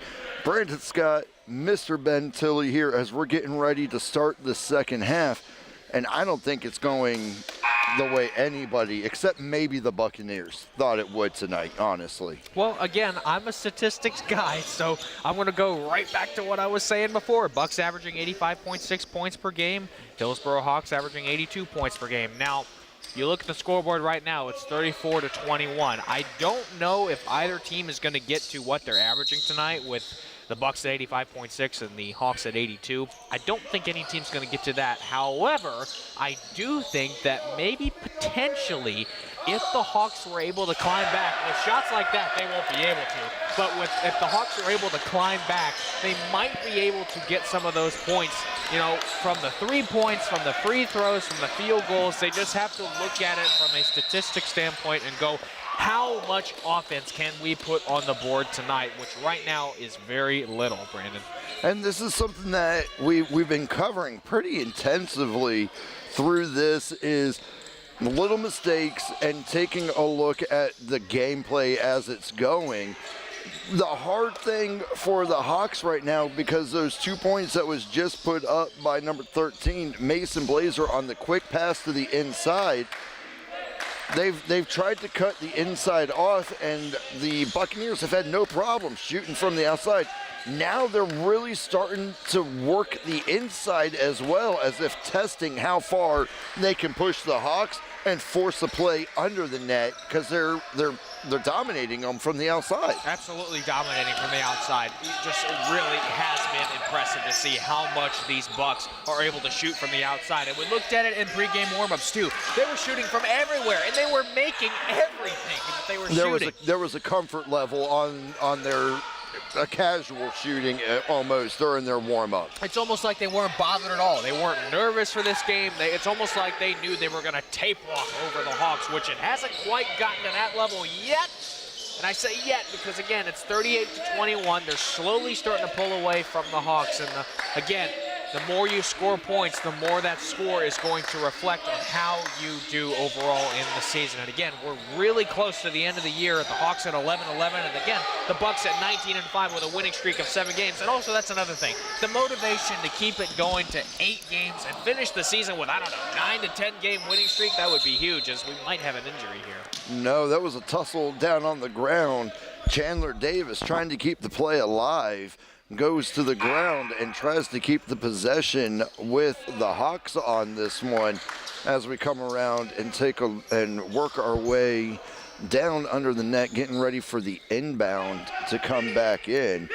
And this is, again, something we drilled on earlier, the referees letting the plays happen, and what could have been probably whistled at pretty quickly, they let it go until it was absolutely done. But this is where the Hawks need to really start kind of fixing the conversion off of the offensive rebounds. When they're having trouble getting out into the zone, they're having trouble shooting from the three-point line, but they have got to convert on these offensive rebounds, as it looks like they've drawn a foul, and now we have number 3, Nike Bavero, now heading to the line, and we haven't seen him here tonight. Yeah, well, you just mentioned offensive rebounds. The Hawks currently are averaging around 14.8. We'll round up to 15 offensive rebounds per game. Again, on the defensive side of things, they're averaging around 27.9, rounded up to 30. So defensive rebounds are obviously dominative over offensive rebounds. But you look at the Bucks, what are they able to do on the rebounds? The offensive, they're looking at 16. Defensive, they're looking at 27.6. Almost identical defensive rebounds from both teams. So, again, you look at it from just how are they able to get the ball from the rebound? How are they able to put the pressure on the offense or the defense? And that's something that you have to look at when you look at those plays, Brandon. And that is 2 for 3 from the line, brings the score now to 23 for the Hawks, 38 for the visiting Buccaneers. And at this point, it seems like the Hawks have started to kind of settle in a little bit. where they're trying to contain, because there for a while the Bucks had a straight breakout that was happening, and now we're seeing a little bit more of that comfortable pace that the Hawks like, a little bit more slowed down, being able to let your teammates get in position. Chandler Davis with a deep three-point attempt. Right there, though, the only one in coverage was Mr. Nike Bavaro, and there was 3 purple jerseys around him trying to get that rebound and put into play. I wrote this for a mini nugget for in-game purposes. I wrote hot start, cold midway point, hot finish, enough for the win. That is not what we have seen tonight, Brandon. We have seen just a cool offense from the Hillsborough Hawks and just a dominant offense from the Florida Southwestern State College Buccaneers. Kenan Giles there for the Buccaneers with the 2 points there. Lined up on the outside, number 3, Nike Bavaro goes up and puts 3 on the board. Now 26-40 as the Hawks are trailing going through. And again, we're taking a look at the defensive rebounds. We're talking about trying to get into the zone. They're under the net, number 25. We've been talking about him quite often this evening. When you've got a target that big, there's a lot that can be done right there. Nicholas Womack lined up on the outside, just in and out of the rim there, going back to the Buccaneers' possession. You've got to be able to convert those, Brandon. You've got to be able to convert those three-pointers. If you want to have any chance at winning this game, these points matter. Wow. Number 13, Mason Blazer. I have a feeling we're going to be saying his name quite often this evening, and that takes us to the first timeout of this half, and we are going to send it over to Miss Madeline Rosa over there on the sideline.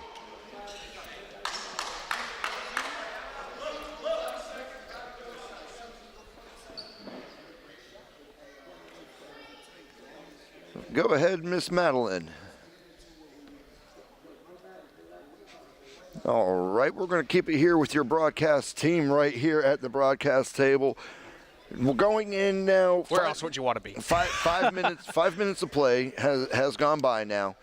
With this, it looks like whatever they talked about during the halftime is starting to work a little bit. You're seeing a little bit more containment on the outside. You're seeing more pressure up under the rim on the defensive side. But right now, if I'm on the Hawks bench, the one thing that I'm saying is we need points. Don't take the shot if you don't need the shot, because if you don't think you're going to make it, you're giving the opponent a chance to score. And the Buccaneers, as we take a look at their bench, they have taken advantage of every opportunity that has come their way, whether it's by rebound, by steal, or whatever it may be. When you are making the most of those opportunities, you start seeing a score of 42-26. They have not missed a single shot tonight, Brandon. They have been on the ball in every facet of the game. Offense, defense, turnovers. I didn't mention turnovers. Hillsborough Hawks averaging 12 turnovers a game. Bucks averaging 12.4 turnovers a game. So they're really similar in that category, but tonight the Hawks are turning it over way more than the Bucks, and it is showing, and it's reflective in the score so far.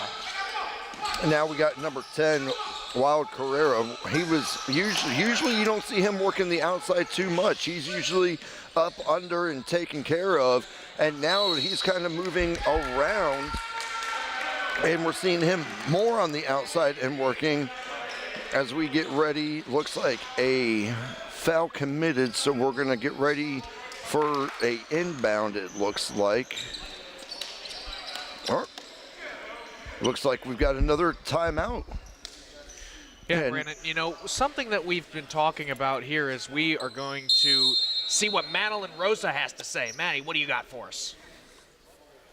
Thank you, guys. So 26-42 is the score right now. One thing that I do have to admit about the opponent team, you see the camaraderie out there. You see them like kind of putting their hands over their shoulders and doing that thing. I want to see more of that with the Hawks. I think if we have that team camaraderie, we might be in the winning game, and we might take the win tonight. Back to you guys. And here at the broadcast desk, I completely agree. She mentioned the way that the teams are interacting with each other. Do they have their arms around each other? Are they high-fiving? Right now, if I'm the Bucks, I'm giving out high fives to everybody on my bench. I'm feeling really good about the way that my team is producing. But conversely, on the other side of that coin, it's easy when you're down in a 4-game losing slump. You're down by 16 right now. It's real easy to start saying, hey, don't tell me what to do on this play. You do your job. So instead of trying to raise the morale, you've got to raise the discipline. You have got to make sure that your team understands, hey, it ain't personal, but I want to get out of the losing column tonight. Yeah, discipline is such a huge part of this game. I don't even think we talk about it enough. If you're not poised and you're not disciplined on this court, there is no possible way you're going to be able to have success because you're going to be committing too many fouls, you're going to be playing too physical, you're going to be too relaxed when you're not supposed to be, you're going to be too poised when you're not supposed to be, you're going to be too overconfident when you're not supposed to be. Just everything falls into that category if you are not relaxed enough. And that is just a big part of how this game works, is you've got to have the sense of calmity if you want to be able to succeed. And that's, again, a big part of this game, Brandon. And there you saw one of the things that we've been talking about, these quick passes, almost like testing the defense to tempt them and get them to make a move on something that may end up costing them in the long run, is something.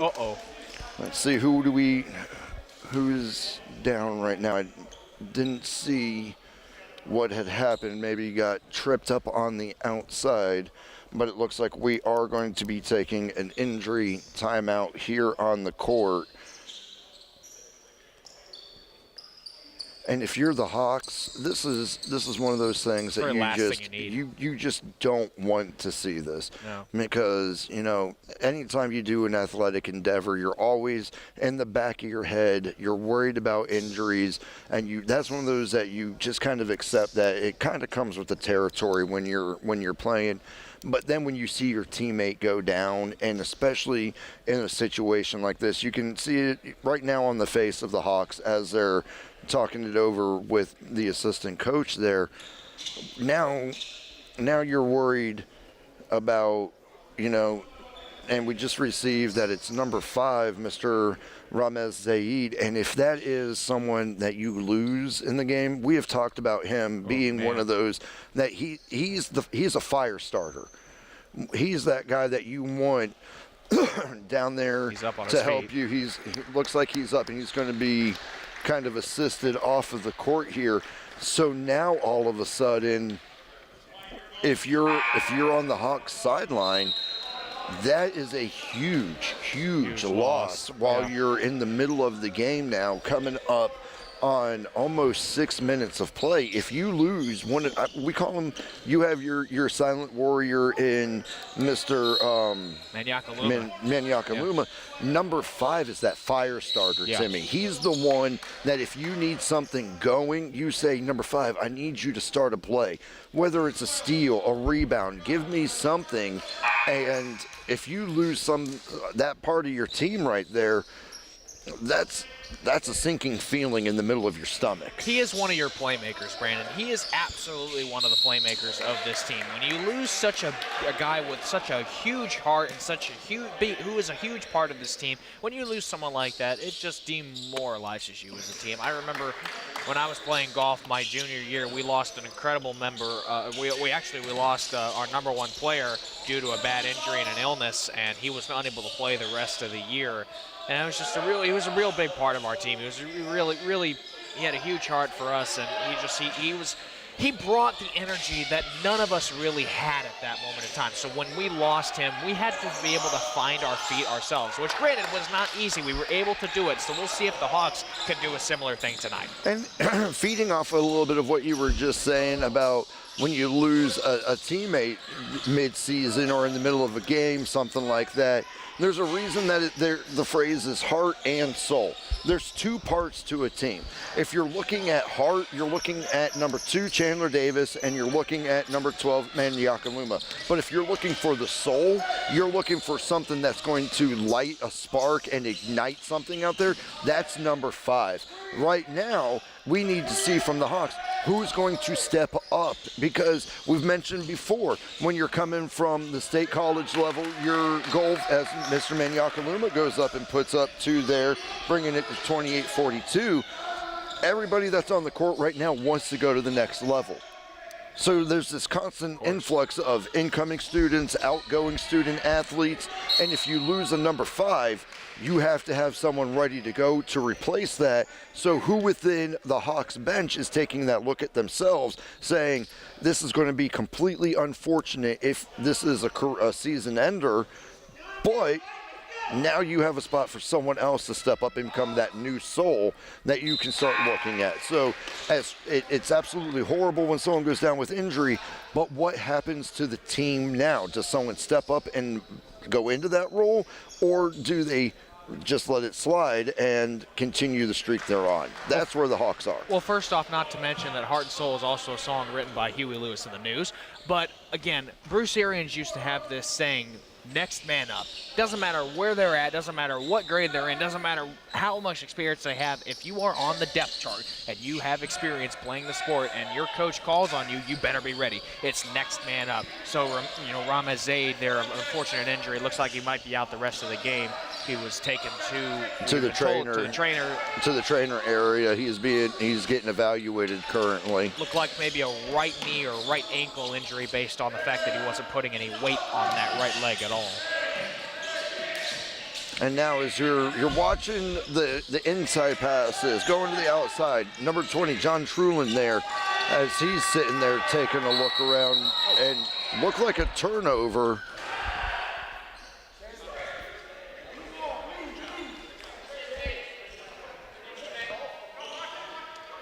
Let's see what the call is. They're going to bring it back.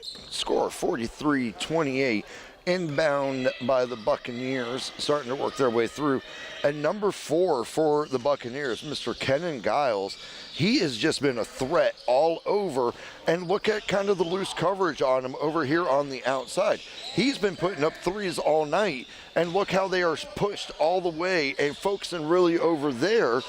And now Chandler Davis with the rebounds. Kenyon Giles can play as far off as he wants. Oh, look, he just ran into the stands. 5 steps up the stands. He can play as soft as he wants. He is so fast that he will be able to break any pass up that is towards any one of the defenders that he is playing. He is incredibly fast running up and down the court, Brandon. Yeah, he's been everywhere with it. And this is kind of, he's one of those that I would anticipate or expect to almost be manned or two-manned if he's on the outside sitting alone as number 10, while Carrera goes up and puts 2 on the board now at 30 for the Hawks, trailing by to 43. And we're going to take a quick timeout on the court, so that means Miss Madeline Rosa is up for a sideline report. Ma'am, take it away for us. The score right now is 30-43. I just have to say, I'm hoping that we see a win tonight because we really need to redeem ourselves.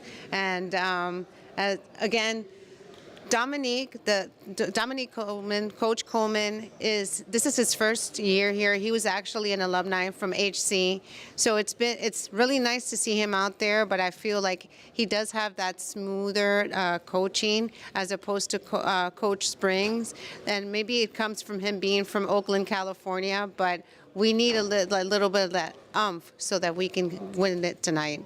Back to you guys. Thank you for that, Miss Madeline. And definitely, Coach Dominic is down there.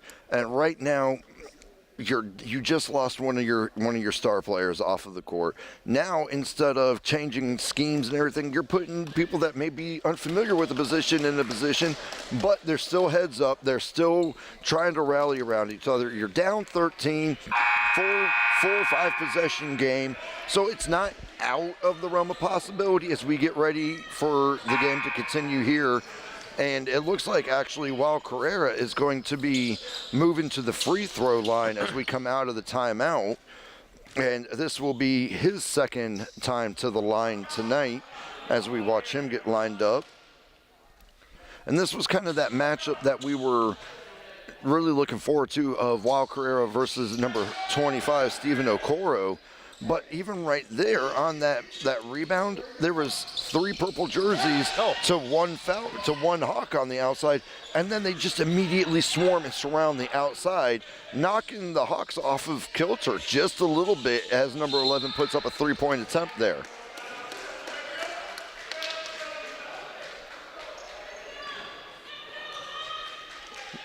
It seems to me a little bit that the Hawks are just trying to find the right amount of something, of anything, to get them going here in the second half together as we approach 9 minutes played in regulation. They need a spark.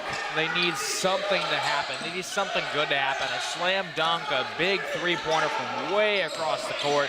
They need something to happen here. Chandler Davis goes up and puts up 2 there.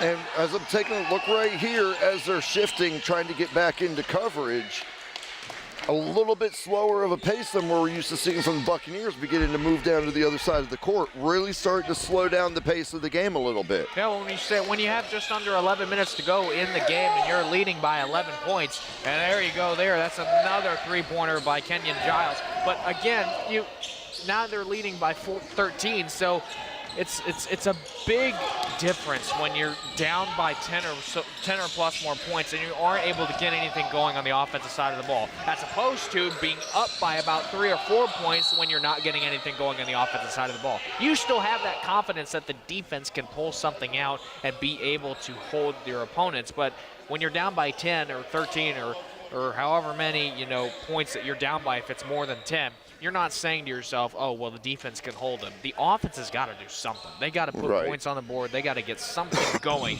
A spark is needed if the Hawks want to have a chance to win. We mentioned a little bit before that defense is going to be what kind of the difference maker was going to be, but I don't think we were anticipating the way that the Buccaneers defense was going to be playing here tonight, as there's a lot of contact and pushing up under the net, and that results in a change in possession as the Hawks begin to bring it down on this inbound.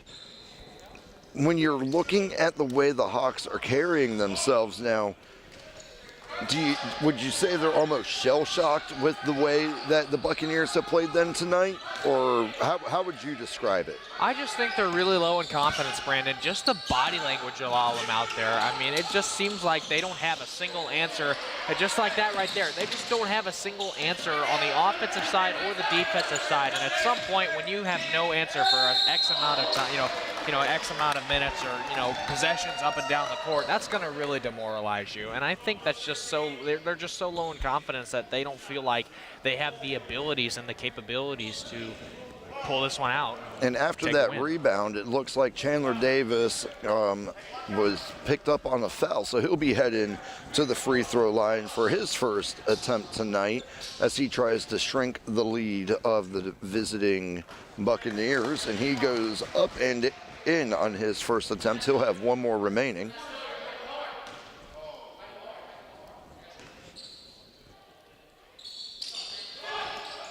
One for two, and right immediately off the rebound, number 25 was right there off of that play. And that's something that you and I have talked about that the Hawks have needed to do differently, was to get more pressure up inside, especially on the free throws. If you have a chance for an offensive rebound, you've got to, as you come creeping up on 9 minutes of regulation left, 9:38 left on the game clock now. And that's... we're watching as this unfolds. We've mentioned before, don't take the shots if you don't think you can make it, because those types of plays are what leads to an increased gap that you have to catch up from later on as you start winding down in the final 10 minutes. Well, not only that, Brandon, it leads to an increased opportunity for being able to get more points. Now, it does lead to increased gaps and increased ways of getting in between the defense and ways you can shoot the ball and ways you can pass. But it gives you more opportunities to get some points, and that's exactly what the Hawks need on their side of the court with the offense. The problem is their defense is giving up too many of those gaps. They're giving up too many of those opportunities for them to score, and clearly the Bucks have been capitalizing because they are up 46-33 right now, a solid 13 points. And you just got to say that it has been an absolutely solid performance from the Buccaneers. We're watching this feed on our monitor, and these passes are so quick that even our cameramen and women are having a little bit of a challenge as number 12 there, Trey Foley goes up and puts 3 on the board, increasing the lead now by 16, 49-33 in favor of the visitors. And it has nothing to do with the camera operators. They're doing such a great job. This game is played so fast you can't catch up. And it's just, and especially with how the Bucks are playing tonight, they are just, you know, it's almost like they're traveling at the speed of light. They're just going up and down the court so fast and shooting it and making it into the basket that you just can't keep up. And the Hawks only have the ball for X number of possessions during the game, and at some point you're going to have to convert. That's right there as you manifested that with Nicholas Womack, number 4 going up, putting 2 in. Now 35-49, 14-point game. And we mentioned earlier they need a spark. They need something to get them going. And right now, Chandler Davis, number 2, has put that on his shoulders. He has been at every play, every rebound, almost every shot, just trying to do something to get his team fired up and playing the way they need to tonight. Yeah, and that's, again, we talked about it, just the spark plays, the fire. How are you going to light a fire underneath this Hawk? You know, you got to be able to try and find ways to throw some wrinkling counters at this, you know, Bucks team, but at some point it's just not going to work anymore. And I think we're getting about to that point as we come up on just over 7 minutes left to go in this game. Chandler Davis with a shot from the outside. Deep pass just off of the fingers. Number 4 keeps it in bounds. Goes to number 13. Goes out of bounds. Quick change in possession. Going to be after this timeout. It will be Hawks ball. We're going to go ahead and send it over to Miss Madeline Rosa for a sideline report.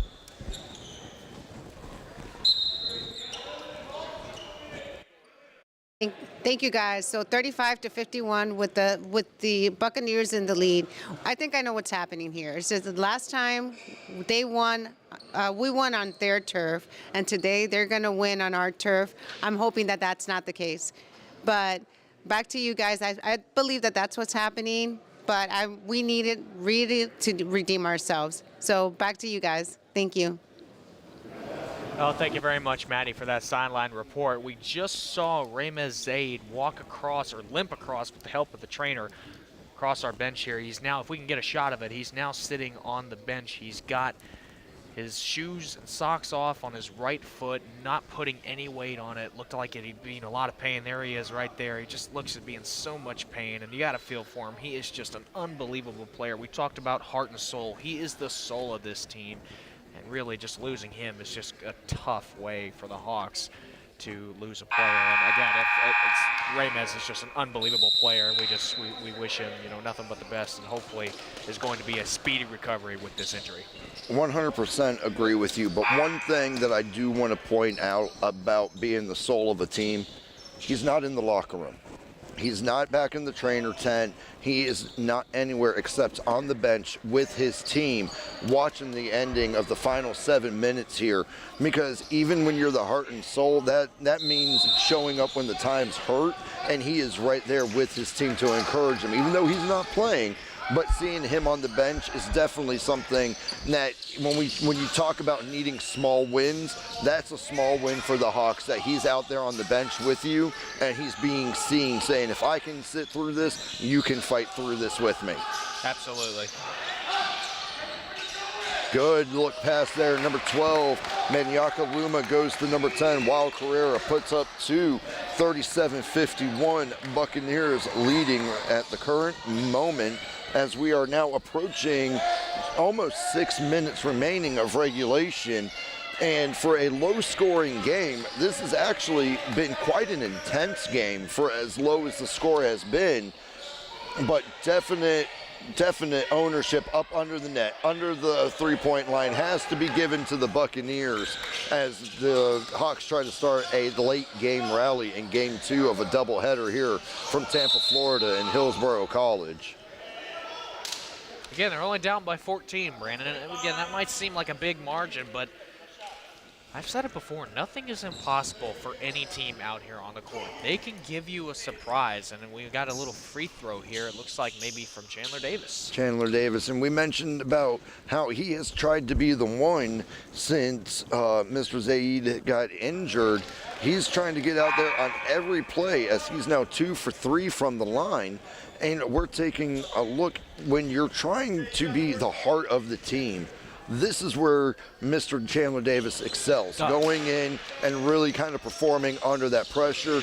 And this is where the soul of the team needs to start firing up the bench, because now you're starting to see a little bit of spark. You're starting to see a little bit of life coming through just from where number 5 came in and sat down on the bench coming off of the trainer's desk there. Yeah, the little life is what you need, too. You need to be able to have at least some sort of chance. And the little life is so important, because the fact that Raymond has even attempted to come back out and support his team is again, you said a small win there, for the team. And that's just got to be, a big reason why he is such a big part of the soul of this team. And it looks like we might have another foul and another free throw, this time for the Buccaneers. Yep, and one thing we've talked about kind of over and over is how do the fouls and how does that apply and play in. Right now in the second half, you're taking a look on the Buccaneers side. They've committed 8 fouls. Hillsboro's committed 4, but of those that have been committed, turned over for points, it's definitely been in favor of the Buccaneers, because it's been more possession change type stuff or inbounds compared to going and giving up line points from the free throw line, as I believe that was number 11, goes 1 for 2 on that attempt there, bringing him to 3 for 4 for the night. Free throws are, again, a big part of the game, and if you're not connecting on the free throws, you have to be able to connect elsewhere. That's been the problem for the Hawks, is they haven't been able to connect on anything tonight. It's just, again, the Buccaneers defense has been really playing well tonight. It's almost as if the Buccaneers, if you're watching the Buccaneers play, as that is a steal there by number 33, Adrian North, and as you're watching, it's almost like the Buccaneers know their teammates better. There's more of a comfort level amongst their team than I think we're really seeing coming from the Hawks tonight, as Chandler Davis is about to go back to the free throw line, place he's getting pretty comfortable with this evening here. Yeah. Up and in there, bringing him to 3 for 4 for this evening. One more shot remaining. And just take a look at the faces here along the lineup, and then immediately going 4 for 5 is Mr. Chandler Davis, but immediately, as soon as that shot was off, you had purple jerseys up under the net, 3 of them keeping out any Hawk right there, whereas if that had even potentially gone to be a rebound, the Buccaneers were ready to go immediately off of it. Looks like another possible foul. Inbound. So we're going to have an inbound going into Buccaneer possession now as they work their way from about mid-court coming through. And now you're starting to see a little bit more of that press defense, but the quick passes and to the inside there, number 25, Stephen Okoro, goes up for 2 and strengthens that lead to 54-40. Those are those types of not blown coverages, but just changes in coverages that the Hawks have really kind of struggled with tonight because of how fast it's unfolding. Yeah, it's so fast. Again, we talked about it earlier. This game is played faster than almost any one of them here. Let's see. There we go. That could be the spark right there, Brandon. Brian Estime goes up after the steal and pass from Anyakaluma to him up underneath as he goes now 42-54. 12-point game. Timeout called. While you're looking at it, and we're waiting to see kind of what unfolds with this one, Miss Maddie, we're going to send it to you for a quick sideline report. Take it away, ma'am.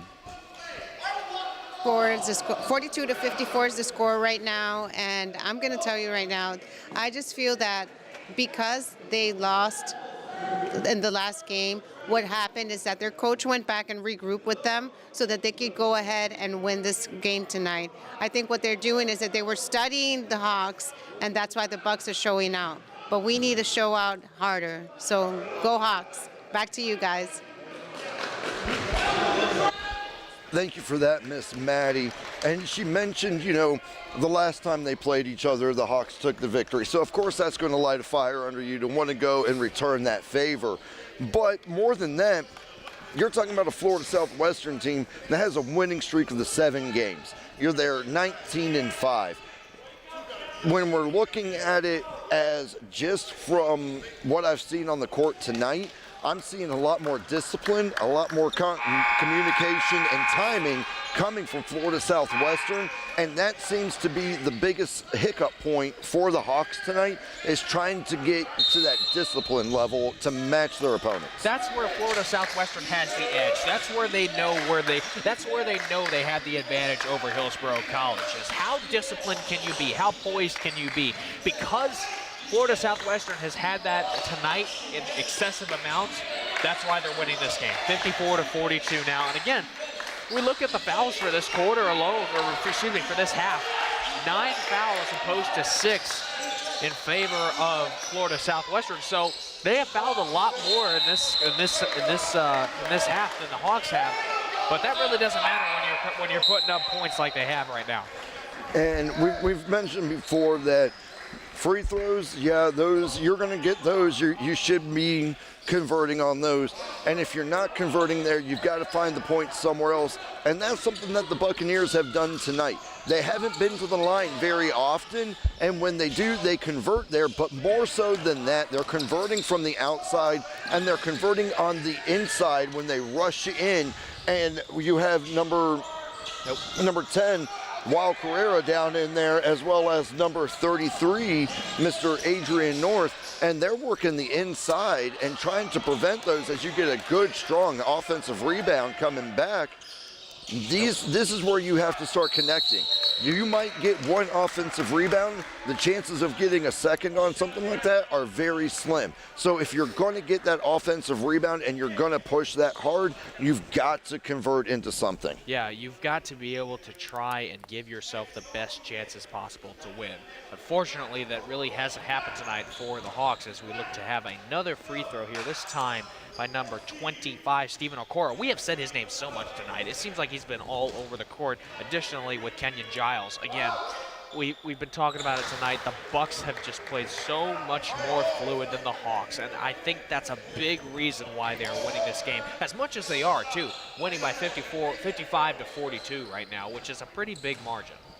Number 25, Stephen Okoro, as we mentioned, 6'10", 230-pound sophomore from Imo, Nigeria, as he converts and goes 2 for 2 from the line, making his debut down there.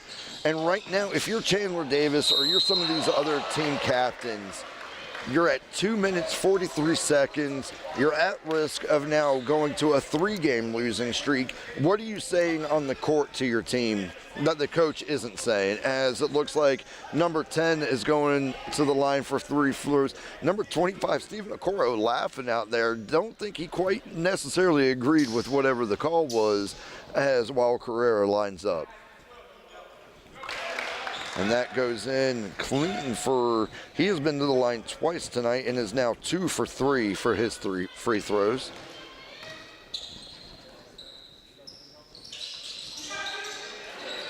Good offensive rebound right there. Comes down in the hands of Maniaka Luma. Number 4 to the outside takes the shot there, and that's where we were talking about. That would have been 46-56, feeling a little bit more manageable in the last 2.5 minutes. Yeah, and then because you didn't get that, now you're thinking to yourself, man, I have just, shot myself in the foot these last couple of plays with the opportunities that were given to you. And again, we talk about it all the time.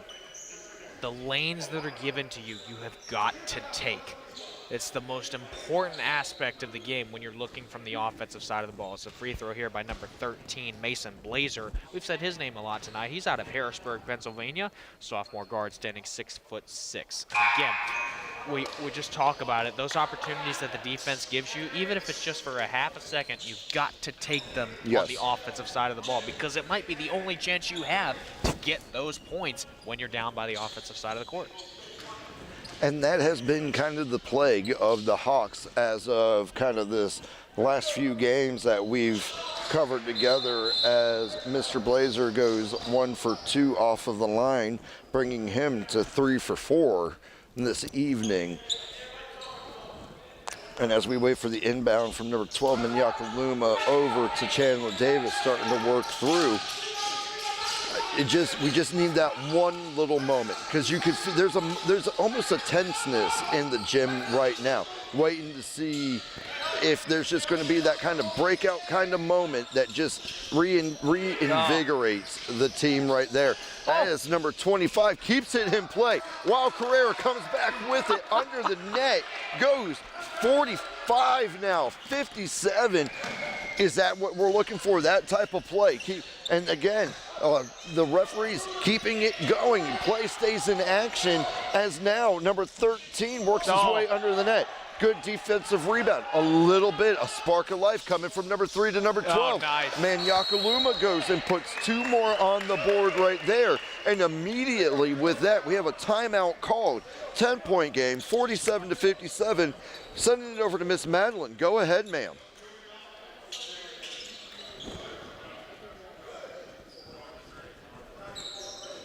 So we're 47 to 57, and I mean, this game was so intense that we thought that the opponent team was going to run us over earlier, but it is the intensity is building up. The quarter's about to end, so we want to see the Hawks bring out their best tonight, and I hope that Coach Coleman knows that we're rooting for the Hawks. So go Hawks! Back to you guys. Thank you for that, Miss Maddie, and I agree with her. Right now, this is the spark of life that we've been looking for out of the Hawks throughout the entire second half. You're seeing the speed up and down the court, you're seeing the pressure, the man-to-man, everything is starting to click. Now you got to wonder, what can you do in 90 seconds to close a 10-point game? I'm saying lock down your assignment, don't foul. If you commit any fouls, they've shown that they are producing enough as a hard, good pass to number 4 for the Buccaneers now. Mr. Kenan Giles working his way, trying to get it to the inside to build something and keep that lead going. It's going to be a foul. Yep. Or travel. It looked like a hard coverage fight right there. Travel gives the Hawks possession back.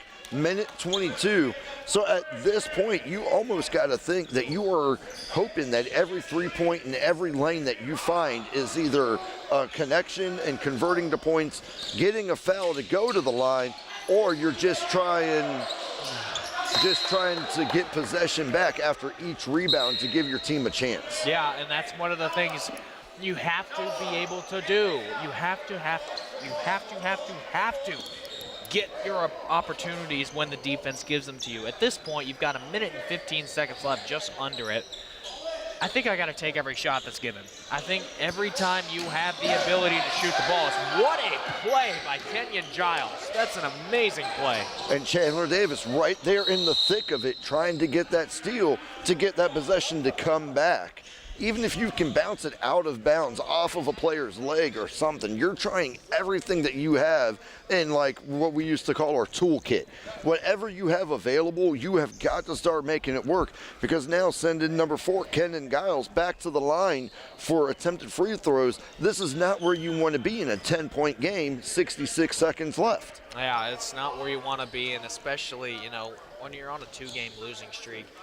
Looking like the Hawks may just drop to 11 and 12, under 500. Could be if they don't get something going here pretty quickly in the next 60 seconds, Brandon, as we are under a minute to go in the final game, or the final minute of the game. The final game of our doubleheader. I saw where you were going with it. I got you. You know, and if you've been here, oh my gosh. if you've been here through both of these games tonight, as Mason Blazer goes and puts an exclamation point on that scoring drive right there. If you've been tuned in with us the whole time tonight, thank you for coming in live as we are broadcasting Hillsborough College here in Tampa, Florida tonight. Again, my name is Brandon Scott, joined by my partner in broadcast, Mr. Ben Tilley. We thank you for being here tonight. This is our second game of another Wednesday night doubleheader, and I gotta admit, every game that comes through, it just feels, there's always that game night vibe that I just enjoy being a part of live.